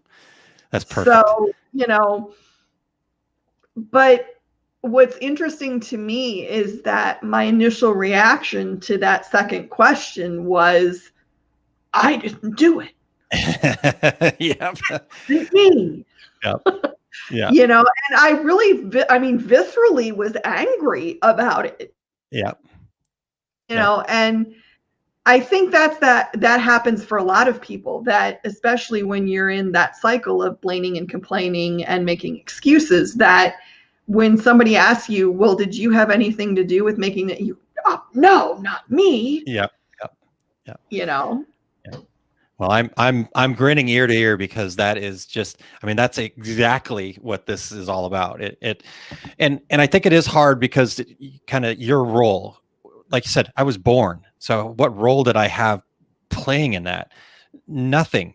But you found the whole point of this thing is like, okay, yes, you might have the bad things that happen to you, and that's terrible, and we certainly would like to not have that type of thing happen. But what are you going to do with that experience? What's your response to it going to be? As a child, probably don't have a lot of tools to have a lot more responses other than just to survive. Right. But as you grow older, and as you learn and as you grow, hopefully you're building those tools to create something different for yourself, to create a different response, and to then also create a different outcome. So that's the perfect story to share. What makes me laugh about this whole thing is I have always been, Carolyn sent me a cartoon that I also showed on my show on Wednesday. Okay. And it said, it's this very pop arty lady looking all, like that. And it says, I'm so tired of shit just making me stronger and not killing me. And I laughed like a goon when I got that. I was like, this is so perfect. Yes. And, and I have heard over my lifetime, God never gives you more than he thinks you can handle. Or, people have even said to me, you're so lucky you went through all this stuff. Think how strong you must be. And I was like, you know what? I trade a little strength for not having gone through some of the things I've gone through. Yeah. But I kind of have circled around a little bit to the idea that if you have had things in your life that are hard or sad or bad or painful or, scarring or whatever they were, one good that can come out of them is using what you've learned to help other people. Yeah. Whether it's telling them that one of the things that I want to do more of is writing or speaking about sexual abuse, because I know from my own experience that not telling is very hard and telling is very hard. And that even when you tell, there's still guilt. Yeah. And I want to talk to other people who are going through that process, especially people who are maybe making the decision to figure out whether or not they can or should tell. Because I did that by myself, and that's an enormous, enormous thing. But I had that experience. So now I can take what I learned, and I can also stand here many, many years later and say, I did it and my life did not burn down. I didn't die. I didn't, and I mean, honestly, I can tell you, the moment that you realize that you have set in motion a process that will put someone else in jail is huge. But I know that now, and I can tell other people about it. And so leaving aside the fact that the idiot who did what he did went to jail, other good came out of it. Yes. Is where I'm going with this. Yeah. I took a roundabout way to get there, but no, I appreciate you sharing that. That is incredible that you can have that realization that something like that. Again, you're choosing your response to that whole thing, and that's so incredible and so inspiring that you can create something good. You can create help. You can create safe space for others. You can, yeah. And I think it's really weird, but always in the back of my mind when I was growing up and when these things were happening to me, in the back of my mind, there was this little voice that kept going, they're not going to win. They're not going to get me. They're not, they're not going to triumph here. I will. Yeah. And this is what that looks like, partly. Yeah. This is, and I'm not saying, I don't want to say I had the worst childhood ever. And I'm sure there were people who had much worse experiences than I did. Mm-hmm. And, my parents, I hate this phrase, but it's true. They did the best they could with what they had. They did the best they could with the tools they had and the knowledge they had at the time. And I accept that and I acknowledge that. Mm-hmm. But what happened after that was up to me. So 100% responsibility. To circle back to what we were talking about. Sorry, I got off a little thing there. No, that is the circle of it. I don't think it can be explained any better than you just have for us. So I really appreciate that. That's fantastic. And this can work in all aspects of our lives, and again, I hate to always try to bring it back to the business side of this, but there's it doesn't have to be trauma. Yeah, for sure. And so if you this is the great part to me that I love about this, is that if we can not solve, but bring some clarity, get some control, have some power, create something new and better with this in those kinds of situations, just think what we can use these kinds of techniques in our business for, so COVID happens, businesses, sports go away for people that are doing sports, or, whatever the challenges were that were faced. Okay, well, how do we respond to that though? That's what the question becomes. What do? You have to make that choice to respond appropriately. Do you pivot? Do you start working with other people? Do you try new things? Do you, whatever those potential responses are, that's your choice. You can't control that COVID happened. So that's where, for me, it all ties back together too. And I'm so grateful that you've shared what you did. It makes it so much more clear to me how that progression. Yeah, because getting past that number 2 question, I think is most people's challenge. The one about what your role in creating that. It challenges also, I think, one of the main precepts of the victim mentality, which is I can't control it. I can't do anything about it. It's being done to me, and therefore I have no agency here. Sure. To use a lot of therapy words in one short paragraph. But, once you get outside that and you say, yes, I am a force in this world. I am a force in my world, and I have an ability to impact it. Then number 1, you've stepped out of being a victim, which I think is hugely important. And the sky's the limit then. As opposed to, but that, I have to say, that second question, the fact that I reacted as viscerally to it, I literally did. I got pissed. Yeah. And I was like, wow, okay, there's something there. If you're that angry by these little, 5 words on a piece of paper, if they made you that angry. Yeah. But I also was approaching something that is a serious point of a lot of issues for me. So sure. Wow.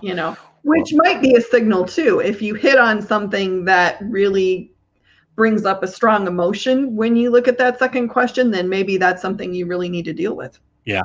Get that out and get in front of it. That's great advice. Awesome. All right, Kristine, let's get to number 10 here and put a lovely 2 hours and 4 minutes later. Hey, perfect. This is great. Just tons of wonderful information here. All right, so we get to number 10, which is believe it's up to you. What you believe is up to you. And this can mean a lot of things to a lot of different people, to me, but, ideally what's happening here is we're taking this idea that what we believe is up to you. We went back to where we're talking about the BHAG, or the breakthrough goal. And if you put the I will at the beginning of that and continuously say that until you actually believe it, that's when it's going to come true for you. So this is about affirmations, but what did you take from week 10? Well, like I said, when we were talking a while back, belief is probably one of the toughest things for me. Belief is still a work in process with me. So that's what I took away from this, though, was if I don't believe it, I'm never going to make the progress that I want to make. So sometimes it's a fake it till you make it situation. It's writing it down and saying it over and over until it actually becomes something that you can say with conviction. Yep. And belief is a tricky thing, especially if you're still dealing with self-esteem issues or other things like that. It's hard. Like I said, I can believe good things for everybody else in the world. I just have a really hard time believing that good things are available for me or to me. Yeah. And but half the battle is realizing that. Yeah. So, but I think in terms of what this exercise asks you to do, I think it's really valuable because, I've read a lot. I haven't read a lot, but I've read some books where they say, pick a daily affirmation and say your daily, and it's some generic thing like, I am open to all the good and abundance in the universe, or whatever it is. And it's like, and I'm not saying that's necessarily a bad thing to say, but I don't know that it has as much resonance as an affirmation that you come up with for yourself. Sure. That is something specific to you and what you want and care about. Yep.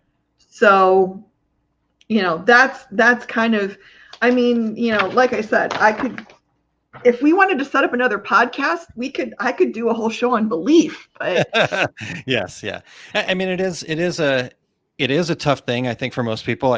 I don't think that you're alone in the fact that we can believe and have faith and all that stuff in everybody else around us. I know my wife's going to do great things. I know my son's going to do great things. I know the people around me. I know the OSG community is going to do great things. But when it's time for me to go, okay, here's what I want to achieve for me, within my goals, not like a greedy thing, but just my goals, it does become that challenge of like, can I really do this? That critic creeps in, and that guy that's telling you, well, you failed at this, you failed at that, you screwed up this. It's the self-trust, the self-belief that, so this to me is that kind of tool to retrain that inner critic. Because if you continue to sit and tell this inner critic that I will do this, I have this, I will do this, I will, and get to that positive point, he'll finally get to a point where he goes, oh, well, you have done all these cool things. Maybe you haven't done them yet, but you've said it enough times that you can actually start to believe it. Because the other part about this, Kristine, that I always want to make sure that we talk about is, because a lot of times we get to a point where, maybe we're not as successful in our business as we want to be, and we just can't figure it out. But typically what is happening there is that's you choosing not to. We have a fear of being successful. We have some people call like a money set point. I couldn't get my business past $100,000, but there was something inside of you that's not allowing you to do that. Maybe your parents had said that money is the root of all evil, or whatever that case may be. But if you continue to believe that you're, oh, I'm just this poor person, I'm just that, whatever those just are, that's as far as you're going to go. So if you say, hey, I'm, this person. I'm doing these amazing things. I'm award-winning author. I'm a successful business owner. Like you said, specific for you, then that's going to take you a lot farther than relying on the it's just I'm just this poor person. I'm just this thing. So, well, and I think if I can throw out one more. Yes, please. I think you're completely right. I think the inner critic is a problem for a lot of people.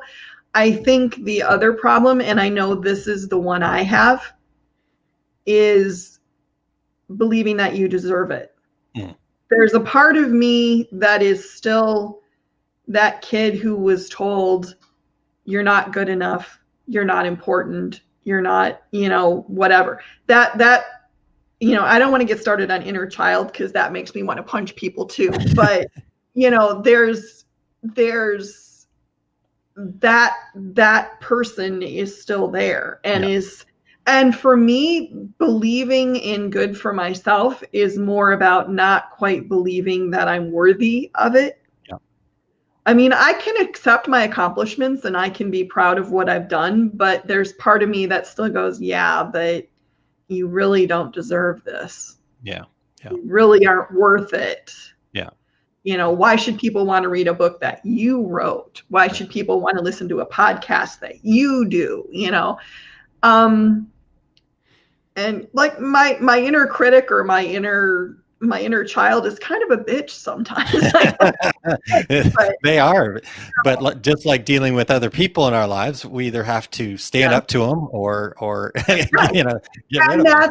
That actually leads me to what I was going to say, which is I have started doing that. Yeah, awesome. Not that I want to be like, not that I want to sound even more like crazy person than I do, but I literally have physically stopped what I was doing and said no to a thought in my head that went, you're not worth it, or, you're stupid, and why would anybody want, and I'm like, no, I'm not and then I reframe it into something positive about me. Yeah.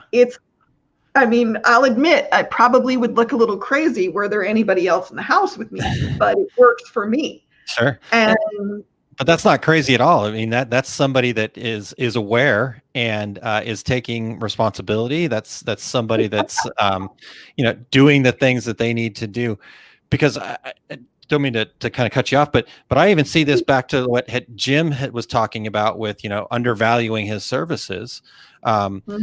Where here's the other part of it. Again, you're providing value to other people, to the world, to the universe, whatever that you're looking at. You're providing that value. And in return for that value, again, it should be, you should get value in return for that. Value that's worth what it is that you're providing. And again, if we're our own worst critic, then we're never going to feel like we are providing enough value. But if we can be proud, stop ourselves, as Kristine said, act like the crazy person that's talking to themselves. If we can do that, then that changes everything, because now I go, oh yeah, this thing that I made, this coffee mug, this whatever, that's actually pretty cool. I feel pretty proud of it. And it's got their logo on it, and it's got the grandkids on it, whatever it is that you're making. There's going to be value to the person that's getting that too. And so we've got to get beyond that somehow. And I, again, outside of these kinds of things where you're doing those affirmations, doing what Kristine mentioned, where you stop yourself and you're intentional about it. I don't know a lot of other ways to get rid of that inner critic. So, well, I think it comes down to inner critic, or if you've been taught that you don't have value, correct, which are sort of the same thing. It's just a little different message, I think. Yeah. Well, the inner critic is built though by those things that you're taught, you're told, sure. So anyway, sorry. So it's the same theory basically. And I think,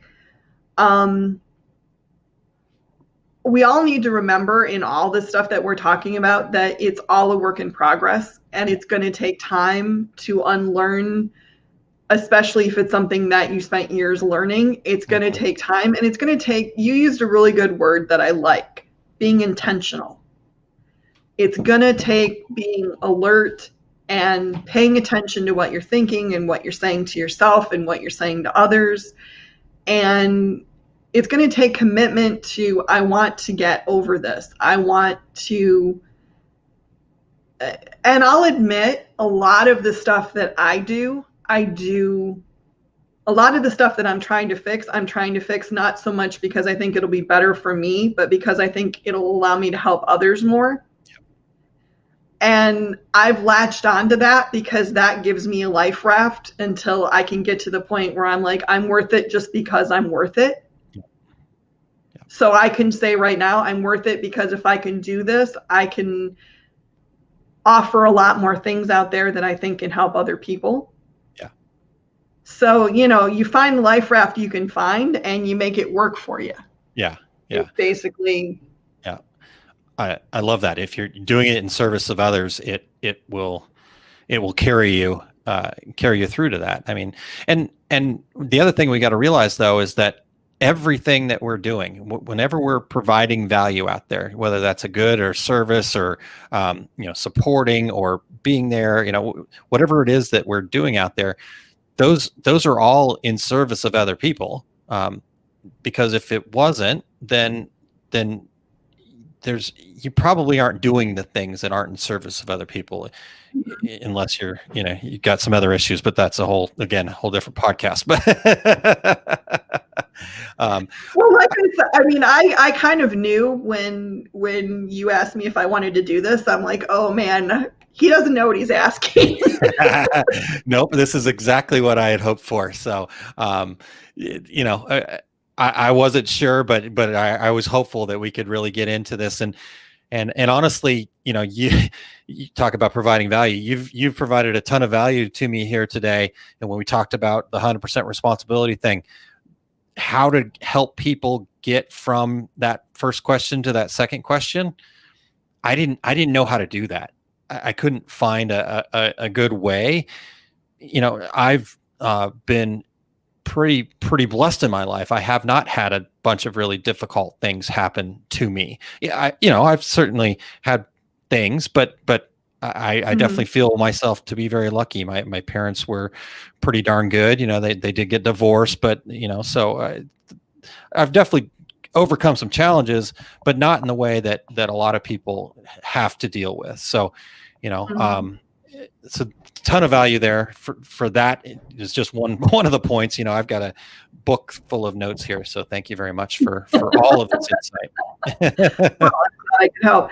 And I mean, I do want to emphasize that a lot of times I end up talking about trauma in my life or things that happened to me that weren't optimal, because that's stuff that I learned from and stuff that I think will be the most helpful to other people. Yep. I could also equally give you stories about people who impacted my life in a very, very positive way when I was growing up. My maternal grandmother that I mentioned earlier was and is and always will be probably one of the people that I aspire to be like. She was amazing. So I had a lot of angels in my, I don't like religious imagery, but that's the only word I can think of. I had a lot of angels in my life. I had a lot of people who threw me a rope or a life raft when I needed one. Sure. So, I talk about the trauma because the trauma is where I feel like I can help people. Yep. But I don't want to be like, oh my God, my life was just complete shit from the day I was born. It wasn't. I mean, honestly, I learned a lot from the experiences I went through, and not all of it was great, but not all of it was horrible either. Yeah. And that's why I love talking to you, because you don't come across as that. You share, I can tell that you share from a place of helping and of service and of bringing perspective to things. And that was what I was really hopeful for. So, and that's, I never ever have wanted to be one of those people that was like, my childhood was so awful. And, and I'm like, oh my God, can I punch you now, please? Because it's just, and I think that's something that is another part of taking responsibility. If I can circle back to that for just 1 second. Sure. Everybody has their thing. Everybody has their traumas. Everybody has their sadnesses. Everybody has their disabilities or their impediments or their obstacles or whatever it is. Everybody's got something. And it is not the tragedy Olympics. Nobody wins the gold medal if they have the worst story. Sure. So, turn whatever you have into something that is useful to you. Yeah. And that's something that like I said, I always hated, what doesn't kill you makes you stronger. I always hated those kind of sayings, but I have come to understand why they're sayings. Sure. Because there is value in absorbing what happened to you and trying to make something good out of it. Yeah. You make me think about the fact, again, I keep kind of getting stuck on that second question. What's your role in creating this? Mm-hmm. Maybe changing that to what's your role in changing this? Again, not what's your role in creating it, but changing from that. I don't want to get away from that because, like you said, there is a point where you have to take responsibility for yourself. Well, and I maybe change what you're asking just a little bit, because I think change is a loaded word. So maybe what is my role in changing the impact of this? Yeah, there you go. Because the circumstances are the circumstances. I don't have a time machine. I can't go back and change the things or how I handle the things that happened to me in the past. And that also is an enormous lesson that more people need to learn. Once it's done, it's done. Yeah. The consequences are what they were. Your responsibility is what it is. All you can do is make amends and try to do better going forward. That's it. You can't go back and fix it. And rehashing it 5 million times about how if this had just been different, it's not going to make it better. Yeah. Well, and if you're rehashing it 5,000 times, you're just going to stay in that same spot. Exactly. Like I said, it's not going to make it better.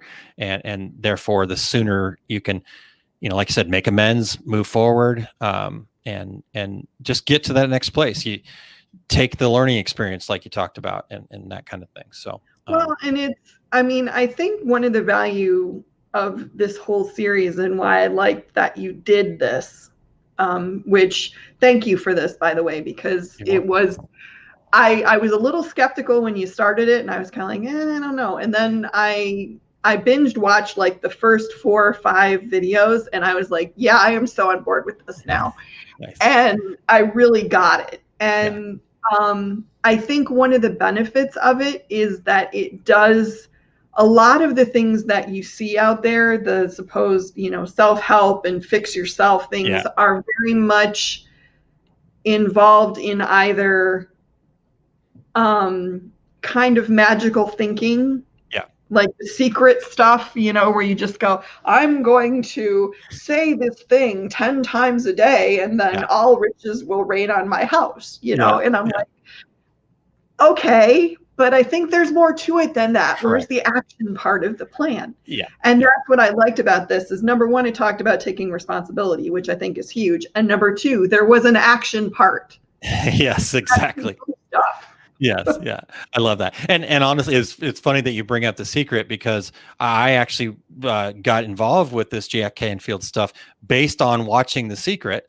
And like I said, there was a lot of that in there that just like, okay, perfect. But yeah, like you said, where's the action? Where's there's got to be something more. And for whatever reason, because Jack Canfield was actually in that movie, for whatever reason, the things that he was saying in the movie resonated with me as okay. So yes, in a way, but you still got to take the action. And then I, picked up the book, and with the first chapter being 100% responsibility, like you, I was sold. So awesome. Real quick here, Jim says, the only constant in life is change. So there you go. Keep moving forward. Love it. Very true. And that's annoying as hell. Because just when you think you've gotten to the end of the evolution and you think you're fine, something else comes up and you go, crap again. Again, got more. But, Life would he's be boring otherwise, though. well, there's a certain amount of comfort in the idea that we can all grow and be different today than we were yesterday, that we can learn from, that's one of the things I find really comforting. You can learn from your mistakes. So no mistake is ever, okay, maybe if you run into a bus of nuns and blow it up, then that mistake will have permanent consequences. But, for the most part, mistakes can be recovered from, and you can move on and learn how to be better. Yeah. Yep. I like it. So that's perfect. All right, Kristine. Well, let's talk real quick about where people can find you. You referenced, and I talked about it at the beginning. Where can people find the Women Plus Business podcast, and those ladies that aren't familiar with women in garment decorating? I'd be shocked by that because I talk about it all the time too. But tell us about both of those things real quick, please. The Women in Business podcast, there is a page on Facebook called, appropriately enough, Women in Business. You can also find a listing of all the episodes that have aired so far, except for the last 4, which I haven't put up yet, on my website, KristineShreve.com. And also you can find all the episodes on YouTube, and it is under Kristine Shreve is the YouTube channel. Okay. And the Women in Garment Decoration group is also on Facebook. If you just search Women in Garment Decoration, you will find it.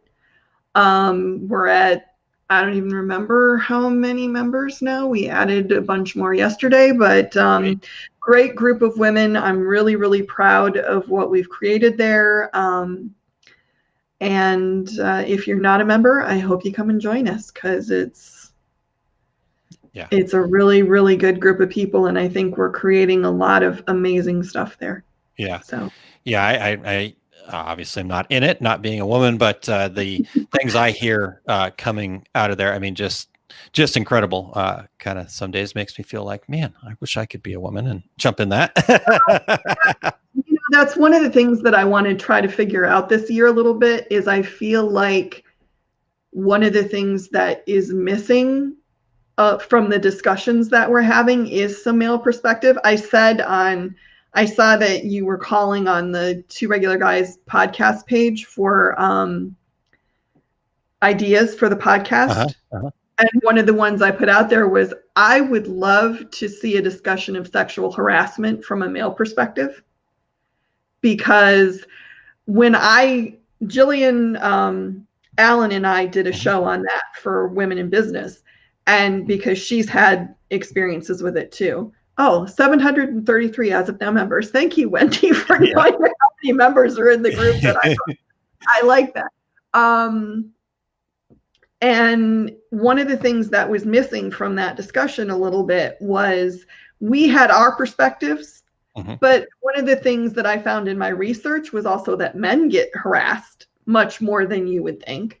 And I think it's a discussion that everybody needs to have is, I know I have found myself saying things about a man on television or a man I see in a picture or something, that if a man said the same thing about a woman, I would be outraged.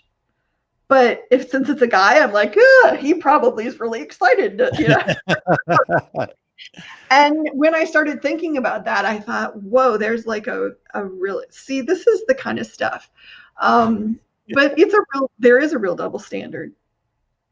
And I think that would be a fruitful discussion. So eventually, somewhere, somehow, I'm either going to figure out how to do panels on this kind of stuff, or I'm going to get one of the magazines behind me, or I might just do it myself. I don't know.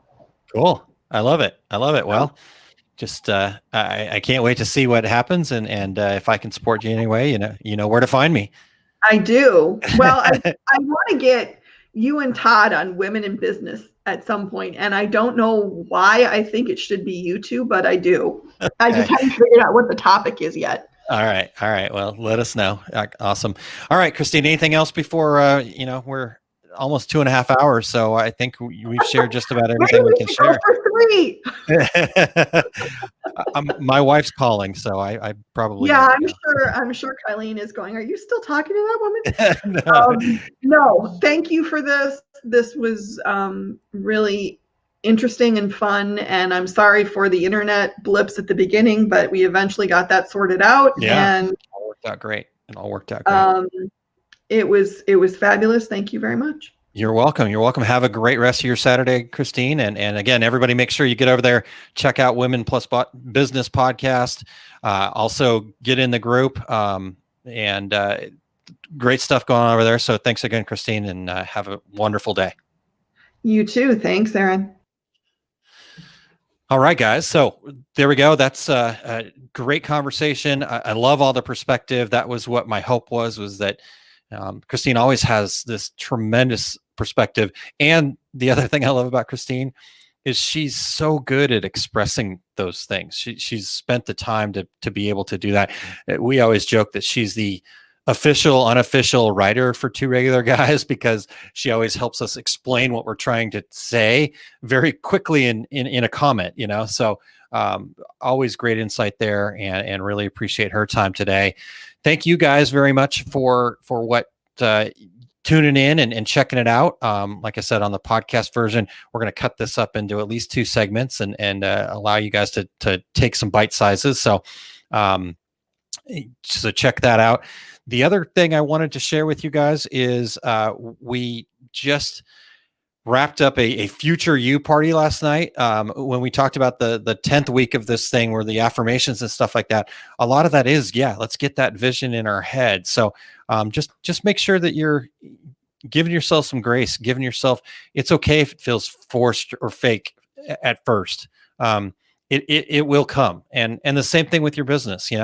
You might not know everything you need to know today, but nobody does. The people that quote unquote have the most successful businesses out there, they don't know everything that they need to know yet either. They're going to face a challenge. They're going to, so wherever you're at in your business, in your life, just give yourself some grace and make sure that, you've got a set of principles that you're following and you're moving forward. So I think that's about it. If you guys have any questions about what we do over at Our Success Group, you can check it out at oursuccessgroup.com. If you want to email me directly, I will put another thing up on screen here. But if you want to email me directly, it's aaron@montcoconsulting.com. If you have any questions, I'm happy to help out any way that I can. And we're going to get into our 5 keys next week. And so if you're not an OSG member, we would appreciate you signing up, oursuccessgroup.com once again. All right. I think that's everything, guys. So thank you very much for your time. Next week, the plan is to chat a little bit about kind of predictions, what I think we're going to see. This will fall nicely off of the Two Regular Guys podcast happening next Friday, where Terry and I talk about the 10 things we'd like to see in the industry. And then I want to take that another step further and not only talk about the things I'd like to see, but talk about some of the things I think we're going to see going forward. What changes is our industry going to see due to COVID and sports and all that kind of fun challenges or not challenges, question marks that we have. So I'm going to give my perspective. I hope you guys tune in and give your perspective. So again, tune in next week, 8 a.m. Central Time here on Small Business Saturday. Other than that, you guys have a great rest of your Saturday, and we'll talk to you again next week.